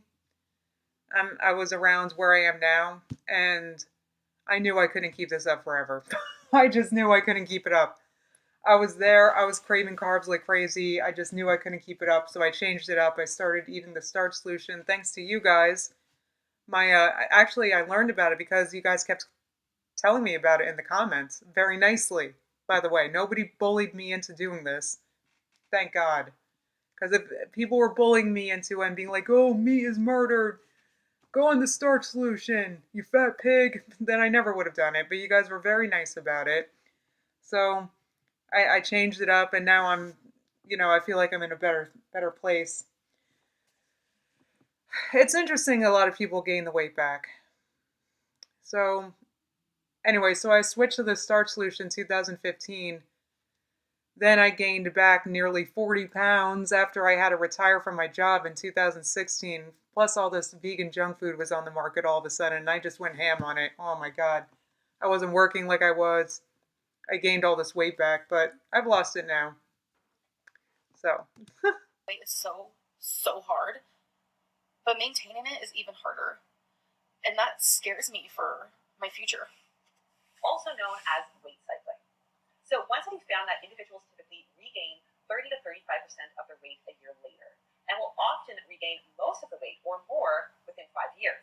This may be one reason why interesting. The weight that she lost, those 89 pounds, and continues to gain more. This is not to say that it's impossible to sustain long-term weight loss. You can find tons of examples of people who do it every day. Yeah. And I do believe, absolutely. I wouldn't say tons of examples, but people have done it. You can sustain a weight loss. It's not impossible, but you got to be like healthy, and not undereat or overexercise or none of that stuff. In my opinion. However, the data tells us I'm not a doctor. Significant weight loss for over 5 years is more of an exception rather than the rule. With that said, obesity is a complex issue and cannot simply be resolved by eating less and exercising more. If it were that simple, we probably wouldn't be seeing Amberlynn going on a diet after a diet to lose weight only to regain it back. Oh, yeah, like all the comments in my comment section, like when they say, all you have to do is eat less and exercise. It's not that hard. I'm just like, you've never experienced being in my shoes. You don't know. I can relate psychologically what's going on. You don't. I can relate because everybody knows that. Eat less and move more. You'll lose weight. Everybody knows that. How come no one can stick to that? Huh? Not long term, anyway. So, yeah, I get it. It's about more than that. I would say. I'm not a doctor. Don't listen to me. That I do. Because it's really not that easy to just choose an apple over a Snickers bar. And I always use that example because that's reality. Choosing an apple over a Snickers bar is what I need to do 8 times out of 10. But a Snickers bar is so much more tempting because it's just our brains are wired to want to find and eat more calories. So a Snickers bar is going to tempt you more than an apple would, though. I would say that it's helpful just not to have the Snicker bars in the house. That's what I don't do, So putting oneself on really restrictive diets in an effort to lose weight often sets one up for a future binge. And Amberlynn herself has confessed that stages of restriction and deprivation often trigger her to binge and overeat. Yes, if I of course it does. Restricted too hard, it just ain't gonna happen. Right. It ain't gonna happen.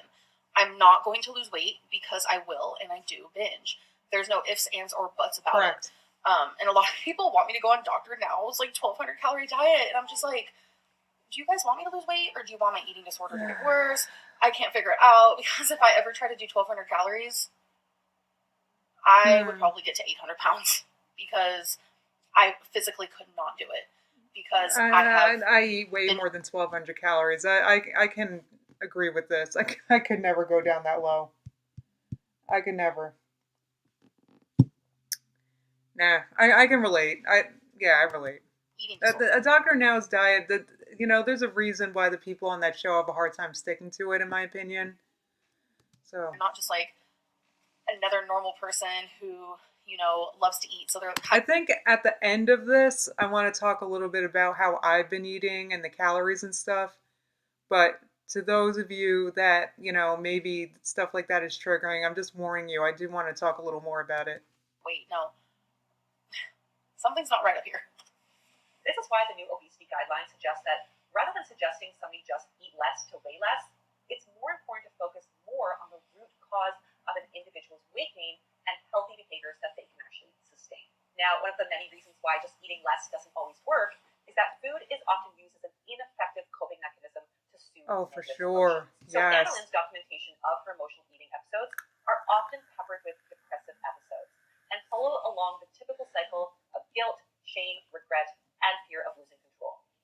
This is why one of the first steps to dealing with emotional eating is to help identify and differentiate physical and emotional hunger while working with your therapy team to really find other effective coping mechanisms to help manage those emotions. I talk about this in a lot more detail in my video on emotional eating, which you can watch right here. However, I just want to summarize. I hope Amber Lynn watched that one too. I hope she did. I don't know. Emotional hunger and physical hunger.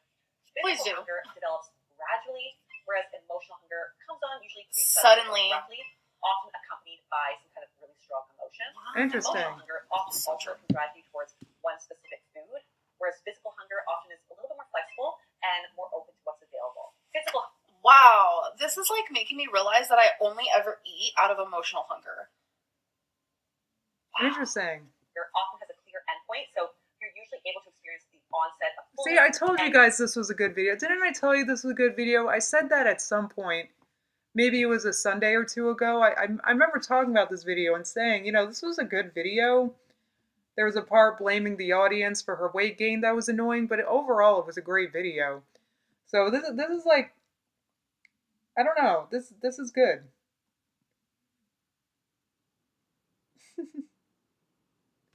I'm sorry. I gotta go to the bathroom again. I am, speaking of like addictions, I love this lemon LaCroix. It tastes like a Sprite. It's so good. Oh my god. I'll be back. I've had a million of them.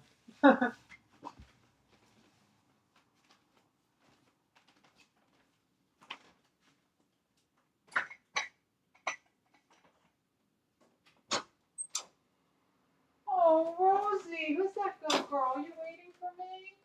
I'm almost done, Roro. I'm almost done.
Not right now, but I will be done soon, that Ms. Rosie.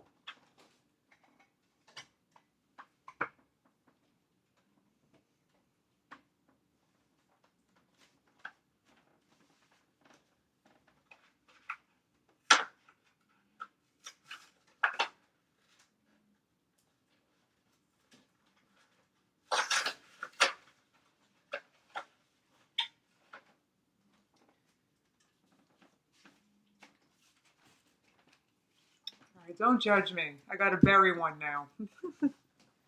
I love it. But also, today's Sunday. I'm taking Avonex tonight, so it helps if I'm, with the side effects, if I'm well hydrated. I did want to say one more thing, is that, or at least for me, what was really helpful, turning things around, I think it was the end of 2019, I had Coach Cupcake review my starch channel and recommended that I eat more vegetables and use Chronometer and focus more on the nutrients.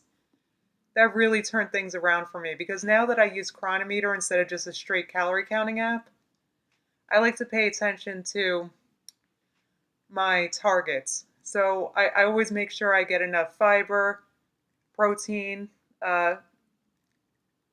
micronutrients, minerals. Like, I pay attention to that. So because I'm paying attention to that, maybe that's why my diet's a little more satiating now, because I make sure I'm getting like enough of everything. You know what I mean?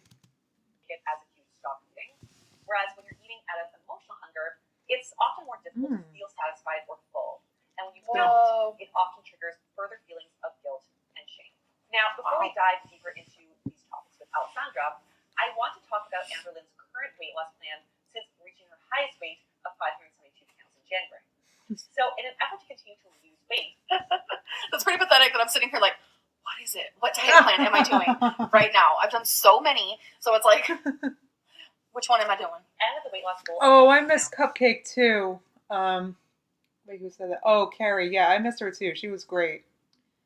And KB points out vitamin/nutrient deficiencies can lead to cravings. I mean, I don't. I mean, maybe that's why. Like, I literally never have cravings or hunger. I mean, I really don't. If I'm hungry, I eat. So. You guys are asking, Jalil asked, do you think eating disorders are overdiagnosed? I have no idea. I'm not a doctor. I'm not, none of it. Maybe, but it makes sense to me. If you're eating a very processed diet, processed foods are designed to make you want more of them. So I don't know if it's a disorder or if it's just the processed food doing what it was designed to do. For me, it's been helpful. I'm not a doctor, but it's been helpful just to eat as little processed foods as possible. Amber Lynn has flirted with Weight Watchers' new and intuitive eating. But outside of diet attempts, her focus has been on curbing her binge eating episodes. Sorry, my light is literally flashing. I hate this light in here. We need to change it. All of which have collectively helped her lose close to 90 pounds. Now, it's important to mention that for Amber Lynn, these episodes are not just benign binges that can easily be overcome and forgotten about at the next meal or snack. There can actually be a difference between a binge and what Amber Lynn has been diagnosed with, which is binge eating disorder. So to dive more... And yes, when I went to the weight loss surgeon, and you guys know that whole thing, like I was fixing to literally get weight loss surgery, but it turns out my mental is not good enough for that, which I totally understand. Right. When I saw the psychologist, he actually told me, sounds like I got binge eating disorder. And I've literally been told that by every single psychiatrist, psychologist, therapist, counselor I've ever seen. So. And then what do they say? They tell you to get help for it. Has she? Let's see. Topics. I've once again invited my colleague eating disorder. No one, okay, she skipped that. She didn't have anything else to add, but nobody's doubting that you have these disorders, Amber. It's just what's infuriating is that you keep ignoring it and not getting help for it. And it's just, I don't know, and you keep like doing these crazy diets hoping that it cures it, but right? I mean,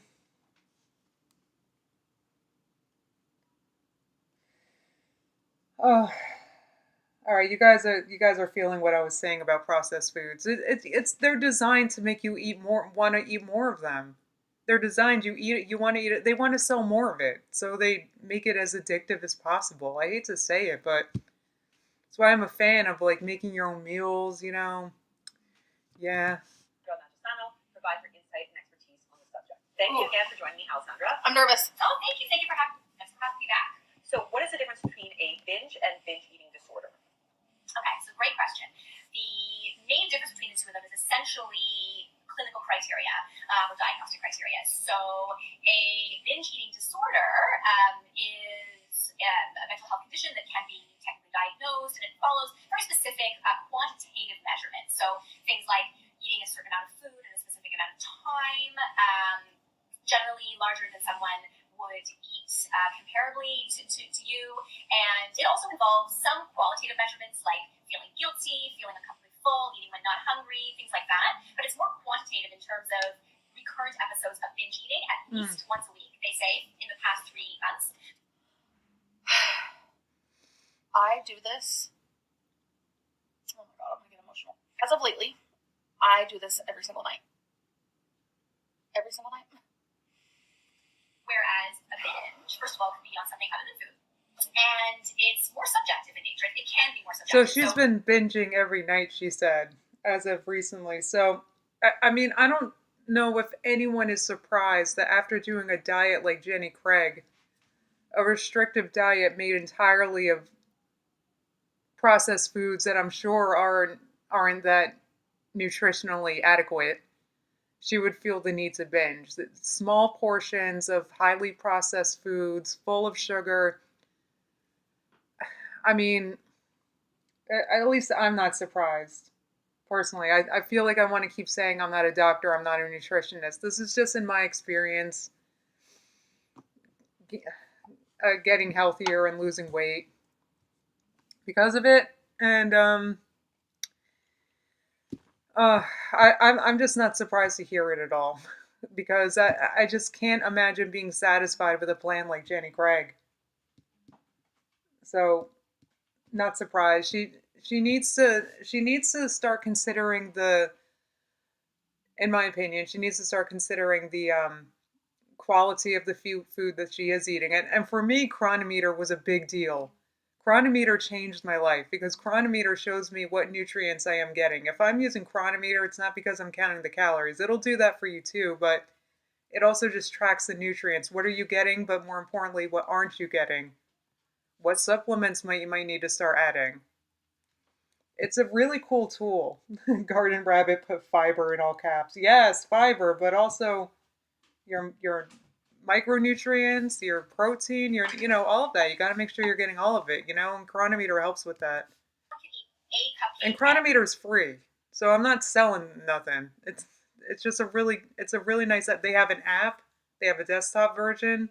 I really like it. It's a binge, and that is completely valid. So that's the main difference between them. I eat a cupcake, and I'm proud of myself. Because if I've only had one cupcake, I'm on the right track. Wow.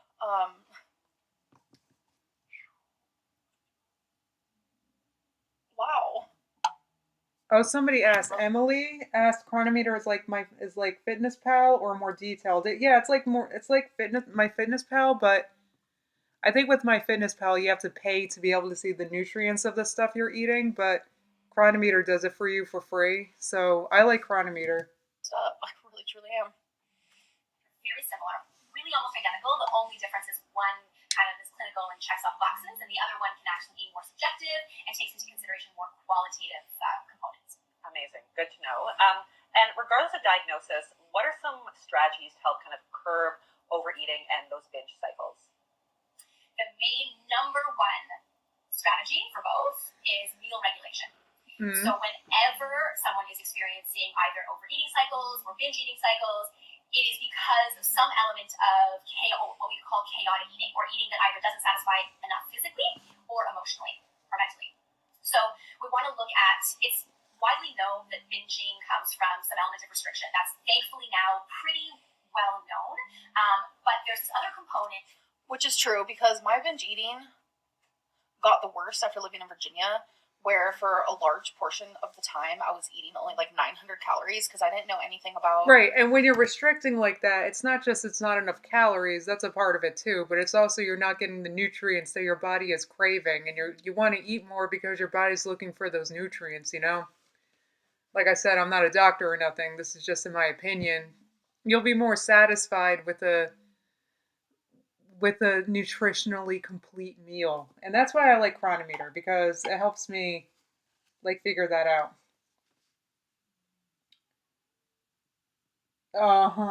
Jabby Bunny says chaotic is an apt description for our girl, for sure. I didn't know anything about calories. It was all new to me in the sense of knowledge. Although before that, I did diet a lot, but it was always under someone else's supervision because I was in foster care, whatever. But that was the first time I had to diet on my own and chose what I would eat, etc., etc. So I knew no knowledge. So I was eating 900 calories a day, and that's how I lost 89 pounds. And I would crazy binge to the point of I was like, wow, I've never ate this much before. And it was so uncontrollable that it scared me a lot of the time. Mm-hmm. And then I couldn't get a handle on it. And it was just like one day, that was that. And since that point, I went from 331 to 572. Damn. And now I'm sitting at 520s. Wow. Mental restriction that is less often understood, and that's what I like to focus on with my clients as well, is this idea that your meal regulation is not just about going through the motions of eating enough food quantitatively, but it's also about feeling satisfied and feeling like it's enough and that you're fueling yourself often. And one of the biggest struggles that I see in my clients is they often ask me, okay, but I'm working on my overeating, but I feel like I'm eating more. You're telling me to eat too much.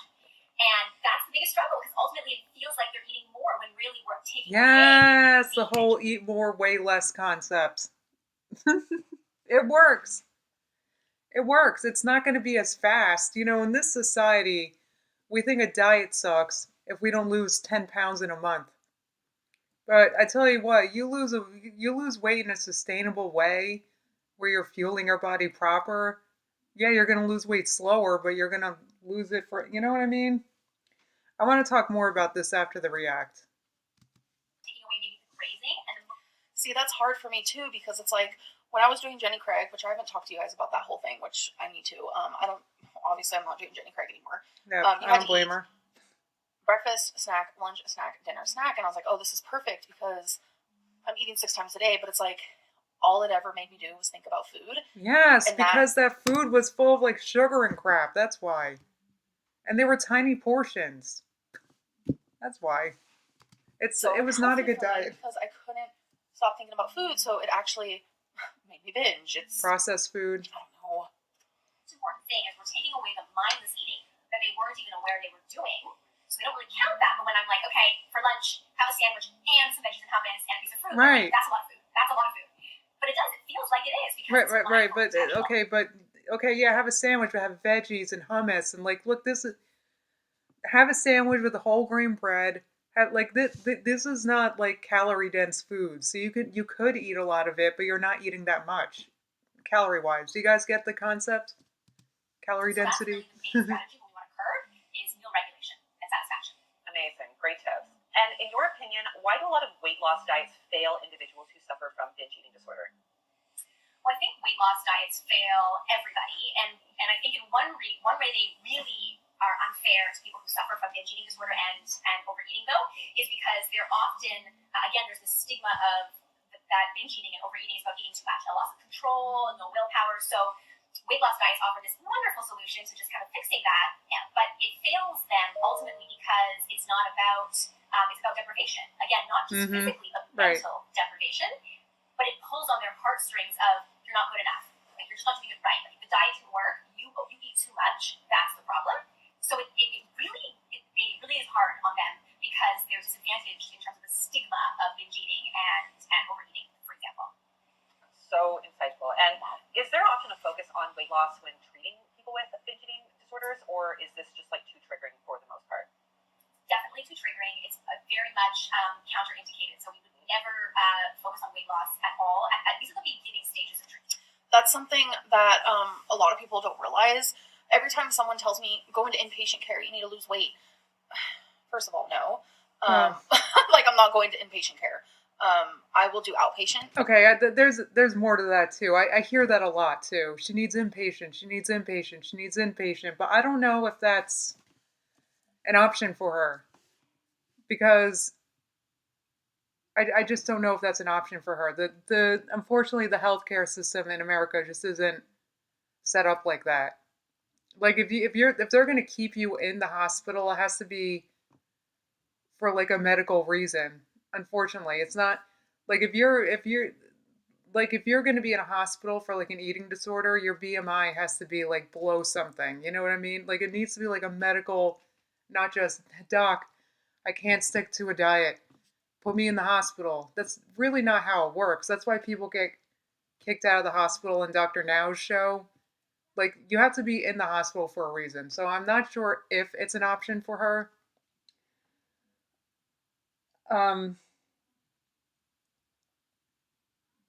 Okay. I lost my train of thought. The point of inpatient care is not to lose weight. It's to get help with your binge eating. And when you do that, when you get help with any eating disorder, this is just knowledge that I have from people that I know and, looking into it, etc. They don't focus on weight loss. So when people say that and they're like, in the same sentence talking about my weight loss, it's like, you guys don't know what you're saying. So it's hard for me to, read comments like that. And it's also like triggering and stuff. But anyways. No, well, a lot of people don't know what they're talking about. But also, I can definitely understand this. She needs help with the binge eating first. And in my opinion, like I said, I'm not a doctor nor a dietitian. But in my opinion, I think a big deal for her would be to get her diet straight and to cut out the processed foods, because those foods are literally designed for you to want more of them. So if she changes her diet so that she's focused, forgets about the calorie and starts focusing on the quality of the food she's eating, it would be a game changer. Which is kind of like what this lady's saying, like just getting in touch with like eating healthier and getting out of binging. I mean, that's what the weight loss doctor said to her. You have to get your binge eating straight first. It's like how we would with someone who's suffering from anorexia or bulimia or any other type of eating disorder. Weight loss cannot happen in recovery in terms of that can't be the focus of the goal, because often, remember, it's the symptom, right? Like wanting weight loss is a part of the symptom. It doesn't mean it can't happen or can't be addressed, but it needs to happen within the process in order for it to work. Otherwise, it is too triggering and it gets in the way. I love this because especially with Amber, because if like the process of losing weight would involve like some kind of restriction, but she needs to get out of that cycle. So she needs to be in help for her, and she's known this for months now, that she has to get help for her binge eating. So, and this is what this specialist is saying. She's got to get help for it first. Thought of my weight as a symptom of something else, and it's most definitely a symptom of my binge eating, which then, in fact, in my opinion, is a symptom of something even higher. So it's just like, it's a lot. It's a lot. So, okay, but like the progress is about weight loss, which negates all the other indicators that we try and focus on when it comes to recovery. And how keep pausing it, I need to stop, this video is so long. I know that when I stop binging, I lose weight. Recently, when I was down, almost 100 pounds, it's because I wasn't binging. I don't know what came over me. It happened maybe twice a week, which for me is not that much because I binge every night. It's that simple. And with me only binging twice a week, I was able to lose weight, That just comes with it. When I don't binge, I lose weight. When I binge, I maintain or gain. With somebody, theoretically, with binge eating disorder, who is at a higher weight, is it possible for them to safely lose weight without feeling restricted? And how would that happen? It is possible. The number one way it happens is time. It takes a long time, and you have to go through the process. So it's uncomfortable, but they have to go through the process of understanding where the binge eating came from to begin with. Because oftentimes what I find is when they start the process, it's like, okay, weight loss, that's what I don't feel comfortable with my body, I want to lose weight, and I hear them and I validate that. But once we go through the actual process of recovery and healing their relationship with food and therefore body, their idea of weight loss changes. So it's not necessarily that they completely give it up or that we don't touch it again, but we change together the definition of that. We might focus on. Okay, so I agree with this woman completely, because if you can heal your relationship with food, which in my opinion involves eating healthier foods that are just more satiating because they're healthier, then you don't binge, and then because you're not binging, Amber would lose weight. At this point, all she has to do is not binge to lose weight, to lose some weight.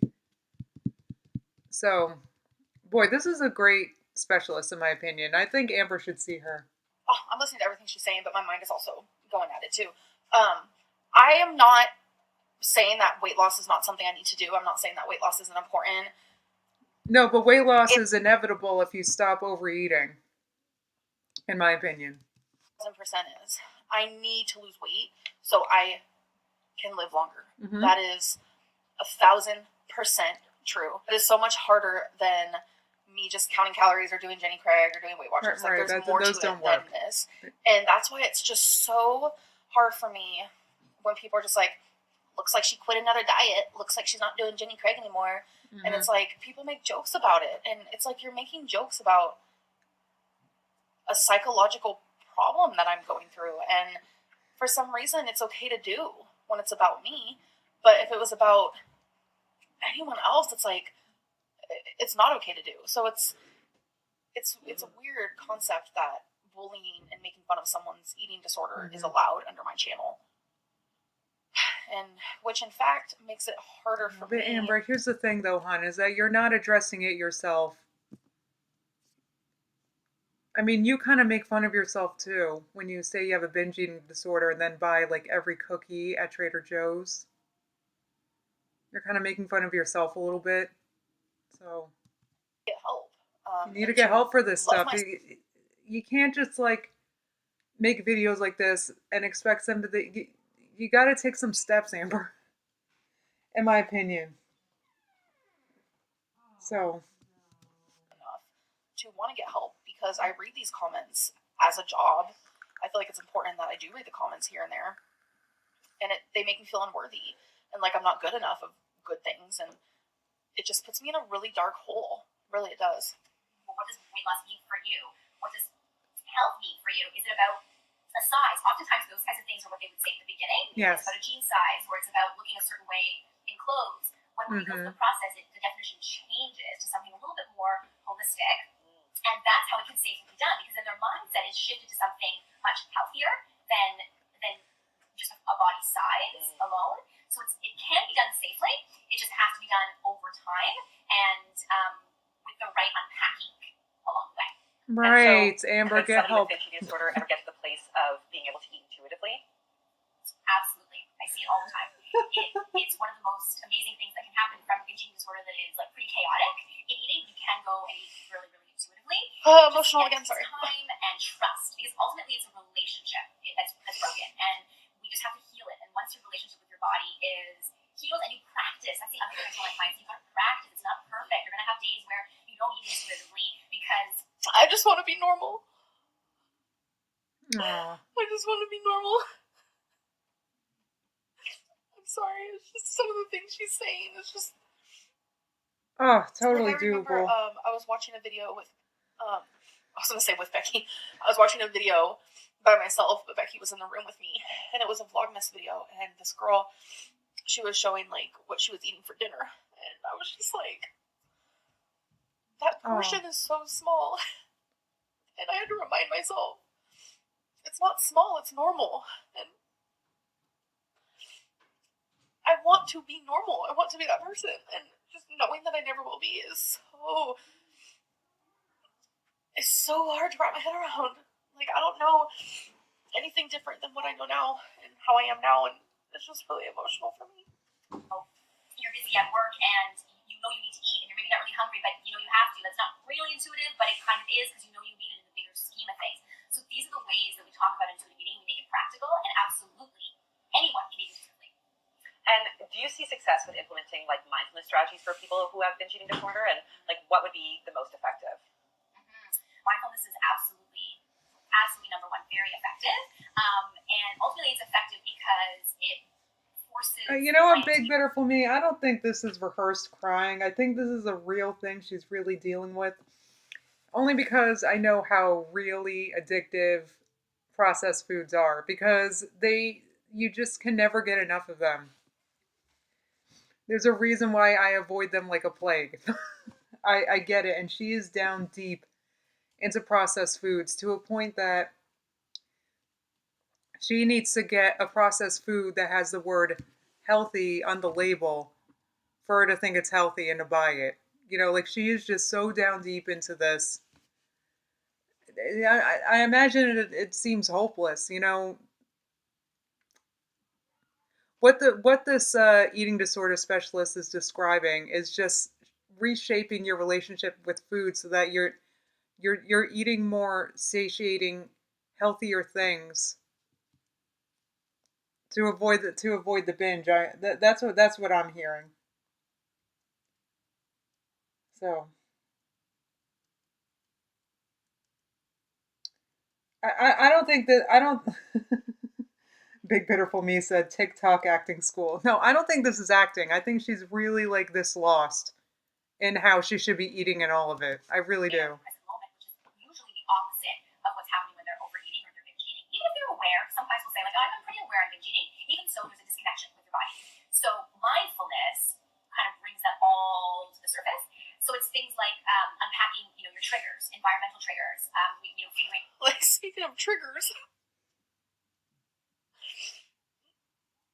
the video with me and Becky, we were in the car, and we were just having a good time, we were going to go see Christmas lights, and I'm doing Vlogmas, so I wanted to just vlog, and see in the comments, talk about how big I am in the car.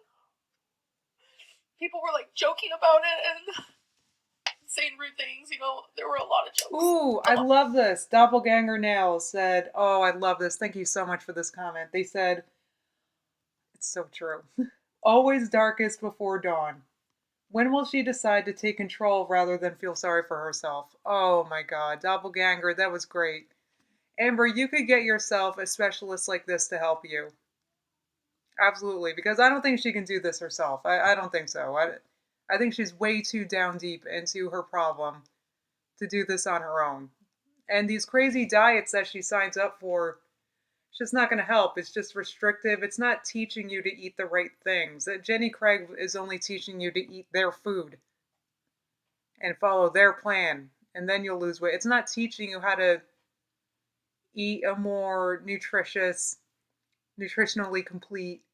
Like, it's not, you know what I mean? It's about wanting to do good for you and eating healthy things for you.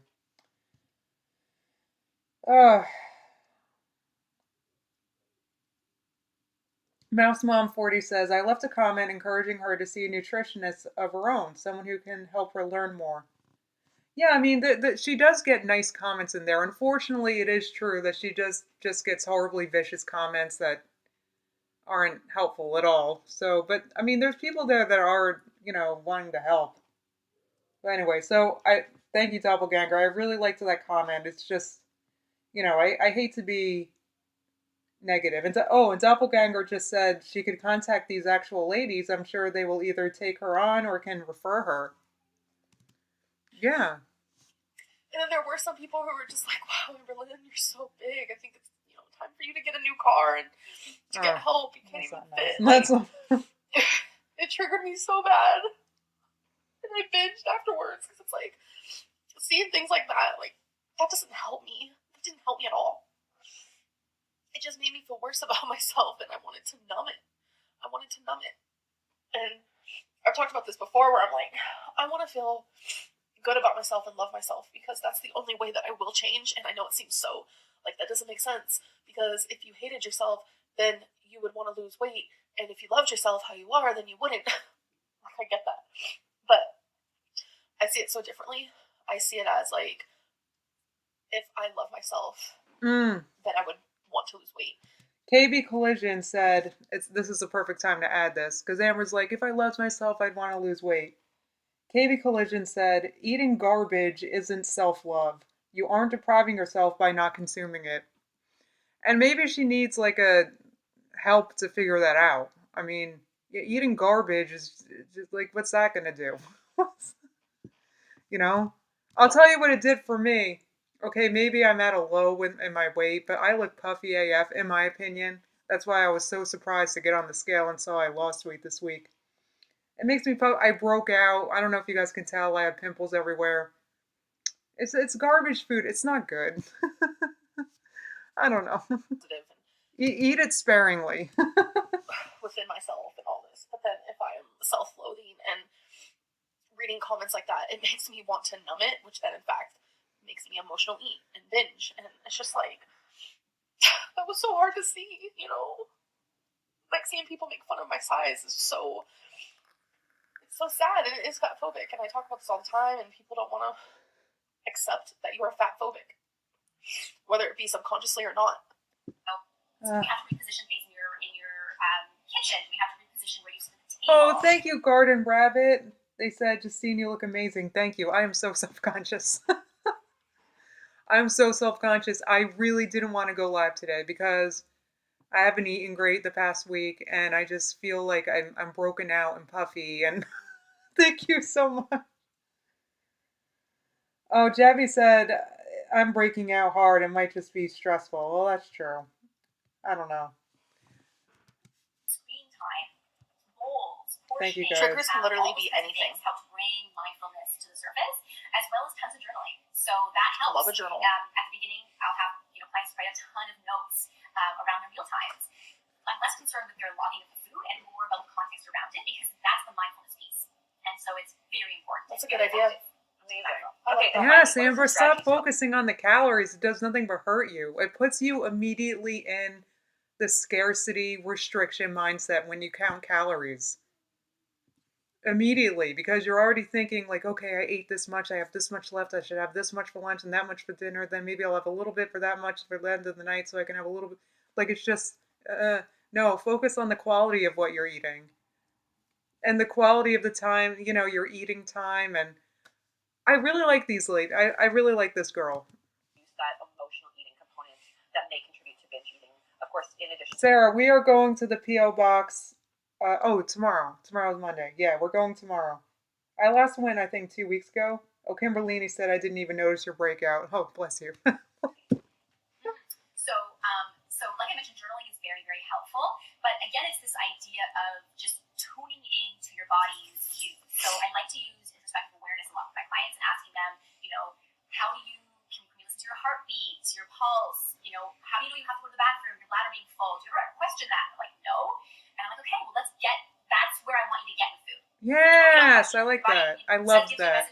So she said, look, do you intuitively know if you have to go to the bathroom or not? Yeah, most of us do. I mean, some of us have issues down there, but for the vast majority of us, we know when we got to go to the bathroom. I had to go twice this stream. So it's the same kind of thing. That's where you want to get with food, I like that. I like her. And there's little strategies that I work with clients on to work towards that. Things like hunger scales to figure out where am I in terms of hunger before a meal, middle of the meal, after a meal. That really. If I was to do that, now, how I've been now, it's before I eat, my normal, body, physical hunger scale is, 1. But my emotional, let's binge, let's do this, let's get, high off of food, out of 10, it's, 15. That's just, it's all so unhealthy and hard to wrap my head around, and the things that I go through behind the camera, it's... Oh, I believe it. It's a lot. Over time. Yes, BC. Things like grounding techniques I find very, very effective. So similar to the mindfulness stream, I pull from DBT, dialectical behavior therapy modalities, where they talk about using grounding and using your senses as a means to ground and calm anxiety.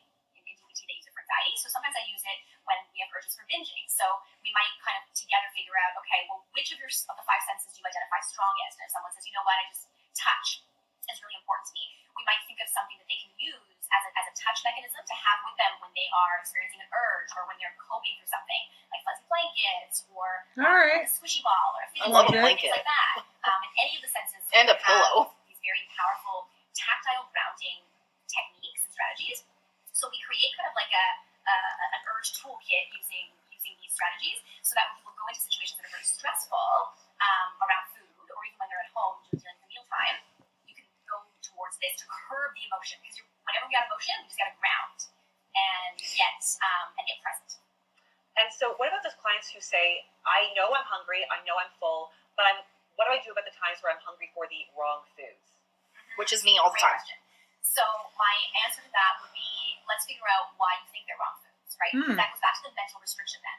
So even though you might say okay, I want the bad foods, the reason you want them is because you think that they're bad. There's a lot of emotion. See, it's I disagree with that. In the sense of Amber, she is a specialist. This is what she does for a living. I know you disagree, Amber, but it's time to listen, right? Yeah. I'm craving a McDonald's cheeseburger with just onion because I'm not really into the sauce. I'm craving their 20-piece nugget where I just eat the outside of it because I'm not really into the innards. I want a large Sprite. I want 2 hot fudge sundaes and definitely a large fry. Those are bad foods. I do look at food as that's bad food, that's good food. And there's a middle ground as well. but I feel in my heart that it's okay to have a bad food as long as you also have a good food with it. But it's like, whenever I have bad food, I'm not thinking of good food at all. Energy that gets charged when we have to think that something's bad. So, I get this question all the time. Like, but there are foods. Aren't there foods that people just shouldn't eat? Like, how can you be a dietitian and tell me that, like, there aren't foods, right? I'm sure you hear it too. Oh, yeah. Okay. Yes. Aren't there foods that we just shouldn't eat? And I say, like, of course there is general nutrition. Of course there's foods you should have more often, etc. But the energy that you spend trying to villainize those foods takes away from your decision. Right. She's basically putting the McDonald's on a pedestal. And that's why it's tempting, because you put it on, like, a pedestal. And that's the type of thing that she needs help with, So you don't have to choose that food, but you don't have to hate it. Let's just neutralize it. So if you know when you're hungry, know when you're full, but you just want the bad foods, it's because you're thinking about bad foods. It has too much power, and potentially you're not getting enough food also during the day, right? Like if you're craving somewhere. Right. Okay. Can I throw something in here? I don't know how boring this stream is. Sorry, but like so I was eating bad food for basical. Can I keep that? For basical days, I was eating bad food, right, during like Christmas and stuff. And there'd be times where I'm like, damn it, I want some real food. Because you get used to it, and it's like the way I normally eat is real food. But like when I'm eating the Christmas crack and the cookies, it just doesn't feel like real food. Like I wanted like, broccoli and like lentils. I started craving real food. Interesting. I'm not so sure about that either, because okay, well, what she's saying is that, like, she's saying like there could be like other foods that your body's wanting in that moment, because there are actual like nutrients that we need, that our body not just craves, but they crave it because it needs it. So binge, like, it's a lot more likely and to happen if I am restricting hardcore throughout the day, whether it be calorie counting, Weight Watchers, Jenny Craig, like whatever it may be. Even after, I do have a big breakfast or I do have a big lunch, like none of that matters to me. Like when my body's ready for a binge, it's ready for a binge no matter what I ate the day prior. Or not the day prior, but in the day prior to the binge. But when you are, and there's a physical component satisfied, then we look emotional. And we say, well, then you're probably thinking that it's bad, and that's why you want it, so let's do some exposure therapy. Right. It's kind of the difference between physical restriction and emotional scarcity. That's same kind of... Sorry, when she mentioned exposure therapy, my mind went to, like, a few of my biggest fears ever, but I don't want to get into it. I've been thinking a lot about exposure therapy recently regarding certain things, and I don't want to think about that anymore. All right, well, I guess going back to the food, I'm not sure what Amber was talking about, but like it kind of took me eating like more, I won't say healthier, but more nutritionally complete foods multiple times a day, every day, for a long time, for me to realize that these bad foods really, there's no pedestal. They're really not that great. They're just not. I tell you what, I threw out the plate of Christmas crack. I didn't eat all of that Christmas crack, but once I was done with it, I was like, I'm throwing this out. It just wasn't, it's just not what I wanted, You put the bad foods on a pedestal. If I kept that Christmas crack on a pedestal, it'd still be sitting there, still tempting me. I'd still be like, just, Scary. It's about changing your life. Yeah. In my opinion. Yes. Not a doctor. It's a fine line between a restriction and a boundary. Yeah. And that's ultimately what recovery is about, is learning what is a boundary and what is a restriction, and knowing that one is flexible and one is inflexible. And that's the difference. Love that. Flexible and inflexible. That's so helpful. Thank you again so much, Alessandra, for providing so I thought she was great. I don't know about you guys. Again, I thought she was great. All of her contact information in the description below so that you can reach out if you're looking for some one-on-one support. So thank you again. My pleasure. Thank you so much. Bye. Bye. Thank you again to Alessandra for I wish she was my dietitian. So again, I'm going to be leaving all of her contact information below. I can't say I would thrive because, but I feel like if I had both of them in my life and like they were there to like help me, I don't know. They give off really, really good energy. And okay. Reach out to them, Amber. Oh, I thought reach out to them, Amber. Knowledge is so strong. They're not there to judge. Like, they're being like 1,000% like just knowledgeable and caring and kind and compassionate. And I mean, I guess that's what you expect from people who truly are dietitians, because it's like, I'm so used to my comments, and I'm not trying to be victimless, but I'm just so used to like the hate and the backlash I get. So you think? So what do you think? You go see a eating disorder specialist. What do you think they're gonna do? Make fun of you? Oh, Amber, she needs to actually see these people. You know. From, this whole weight topic, and even from reaction channels, like, they're literally profiting off of my eating disorder while being mad that I'm profiting off of it. It's really weird. And all right, well, I can't deny that. So, I guess it's like, I'm just so used to being talked down to because of this, that it's nice that like there are two women who are openly just like, Amberlyn Reed has a problem, and this is the problem, and these are the facts. I know they're not like diagnosing me, but let's be real, like, everything they're saying is literally about me. So it's just like a breath of fresh air, but it's also like very hard to listen to. Reach out for some one-on-one support. Okay, so again, the intention of this review is not to diagnose or pathologize Amberlyn, but to use her content for educational purposes to provide you with helpful insights and knowledge on emotional eating and the complicated world of obesity, weight stigma, and binge eating disorder. I also want to strongly remind you to please be kind in the comments, both here and on Amberlyn's channel. Your words are so powerful, so please use them wisely. We ultimately cannot know what somebody is going through off camera, so I really do ask you guys to consider if your comments are helpful or supportive, or if they contribute to the weight stigma and discrimination. Here I go again, crying again. I hate to say it, but it's not like every comment and reaction she gets is bullying.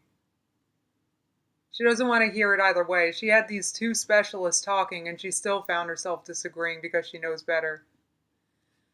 She just has to get help, guys, and, that's it. I'm going through a lot off camera. Some things are happening, like, just within my family, just within myself. And oh, I believe it. It's like, I used to be very open on YouTube. I'm sure you guys remember. Years and years ago, like, things that were just like, I would talk about all parts of my family and what they're going through, and it's like, that's not like my job to do, is share their story for all these strangers. And well, no, but then they shared it their dang selves. So like within myself, a lot of the things that I'm going through, it's just like, I have learned to keep certain aspects of my life private, and I get a lot of, why do you have anxiety? Why are you sad? You do nothing all day. That's what I show you guys. I show you guys as much humor as I can, as much of the good side of my life as I can, and even then, it's not that great, because I am choosing not to talk about the true life that I have. I'm just not. No, you gotta see a specialist. We're not specialists. We can't diagnose or help you. So, this is why we've been so strongly encouraging you to get help for how many years?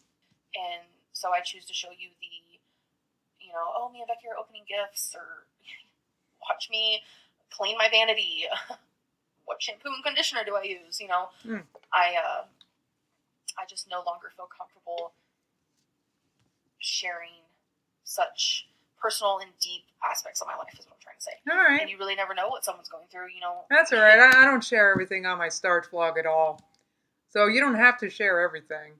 So actually, it's good to know that. Maybe it'll take the pressure off, You don't have to. Everyone has a story, and everyone has their demons and secrets and things that they don't talk about or share. That people in larger bodies are so often subjected to. And on that note, I didn't hear what she said. Or supportive, or if they contribute to the weight stigma and discrimination that people in larger bodies are so often subjected to. Yep. Yep. I'm not going to get into that. And on that note, that is all for today's video. If you liked it, be sure to give it the thumbs up. Leave me a comment below with who you I agree with weight stigmatization. Is that the word? Or what is it? Maybe fat discrimination is the word. I made a video about it. It's called Thin Privilege is Real. I made it years ago. I still get hate on that video. It's hilarious. But I used the wrong word. I said thin privilege. I should have said fat discrimination. And I just told some stories, things that happened to me that proved to me that fat discrimination is real. So I should have said that word instead of thin privilege. I think that saying thin privilege really bothered some people, but fat discrimination is very real. I've experienced it. I just told my stories after I lost a bunch of weight, and I know it's real. So that does suck, but it doesn't, but like discrimination comes, like not just fat people get discriminated. Discrimination will happen, but you know what I mean? Like you can't help it if you get discriminated. It's all about how you react to it, you know? So, and you know, if you have a hard time reacting well to discrimination, you might need some help, in my opinion. Subscribe to the channel, and I will see you next time on Abbey's Kitchen. Okay, so I love this. I thoroughly love this. I'm definitely going to be subscribing to her based on the fact that she has so much knowledge. Even in this video, I've learned some things, and my eyes are wider and open more than ever. And well, look at Twinkie still. I really appreciate her taking this video and making it into something more educational than judgy. I don't know. I feel like a lot is like going on up here now, and I highly doubt anyone watched this far. And if you did, I did. We all did. I'm just really curious if you did. So let's say a random word in the comments if you watched this whole thing, because I have never uploaded a video this long on YouTube. I hope that it even uploads. The random word I want you guys to say below, since it's Christmas time, and you know, let's say candy cane. So yeah, if you watch candy this far, cane. There we go. Candy cane. Say the word candy cane. Candy cane. Let's see if you guys enjoy me uploading videos this long. Candy but yeah, it was fun reacting to her, and I hope that you guys did enjoy, and I'll see you in the next video. All right. Bye. So let's see. What did I want to add? I know there was something I wanted to talk about. Produce Nut Pills said she's a scammer. I guess I wanted to talk about, I wanted to talk a little bit more about me. I'm done reacting at this point, so you guys can dip out. I wanted to talk a little bit about how I've been, eating and stuff. This might be triggering. I'll be talking straight calories, so just warning you guys. I have to go to the bathroom again. I'm sorry. Like I said, I've been drinking all day. I'm addicted to the LaCroix. I had a latte, a venti. Give me a minute.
sorry about that, guys.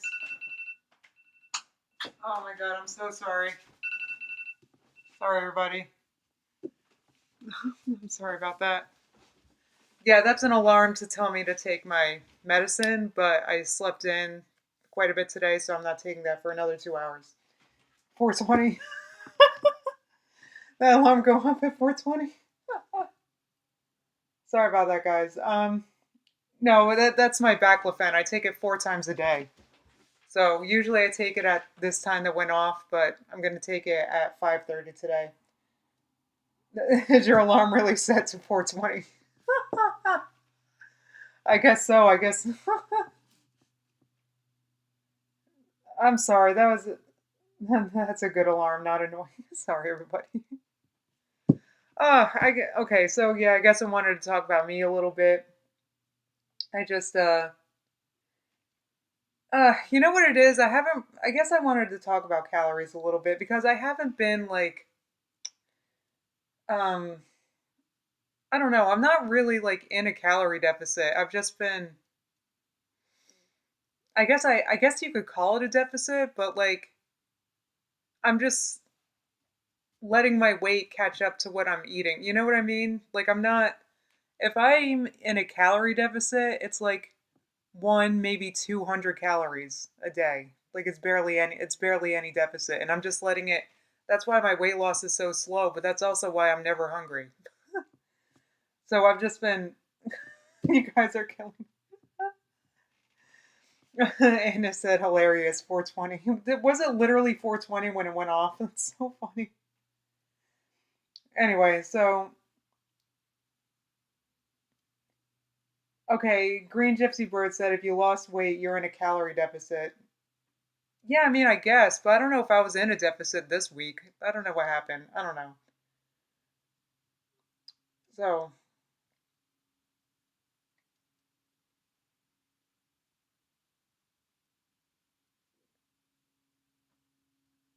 oh, Kimberlini said, what did you all get for Christmas? Oh my God, all sorts of stuff. I don't know if I want to talk about the gifts because I've seen other channels where they talk about this and like, I don't know, people get judgy and I don't know if I want to specify, but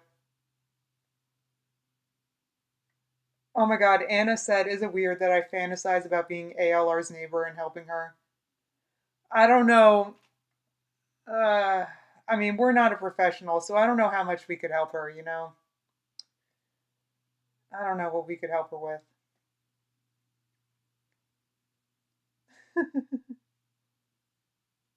Big Bitterful Me said, I love when I go to medicate and just happen to glance at the clock and it's 4:20. Is it really? Oh my God, it's 4:23 already. Oh my God. Okay, well, Garden Rabbit said no one's judging. Favorite gift, Justine. Okay, I'll tell you my favorite gift was these. It's so funny. Someone said, I forgot who said it, but they were like, I had a dream that Justine had green pajamas. I got these green, like, plaid pajama pants, and I'm obsessed with them. That's my favorite gift.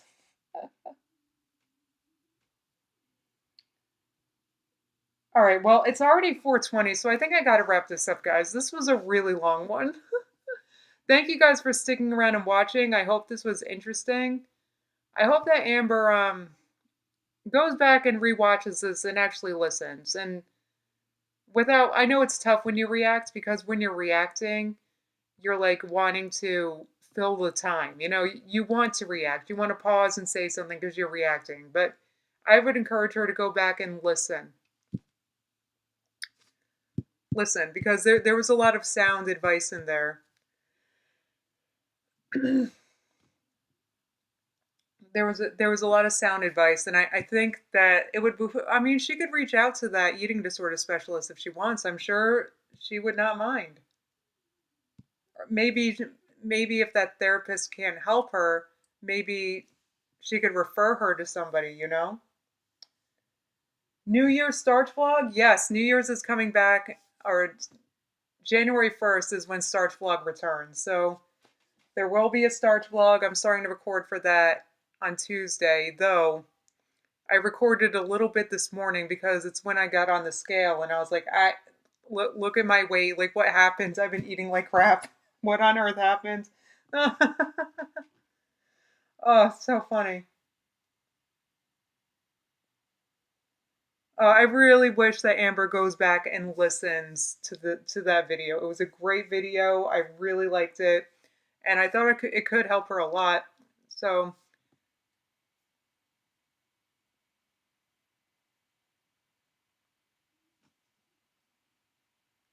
oh, you've been on a tolerance break, big bitter for me. I tell you what, I was just on a tolerance break for months. I tell you what.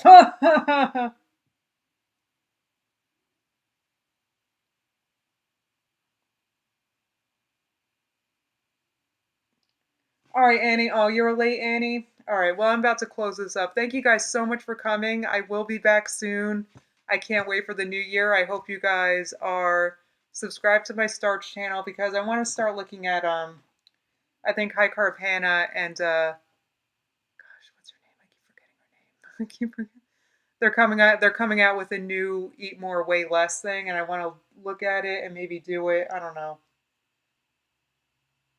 I'm like so excited. It's like a new program. It's like a video series. I don't know. I'm so excited. It's coming out the first. All right, guys. Thank you so much for coming, and I will be back soon. I hope you had a wonderful Christmas. I hope you have an amazing New Year's. I might be back with a New Year's stream. We'll see if our girl uploads. I'm very excited.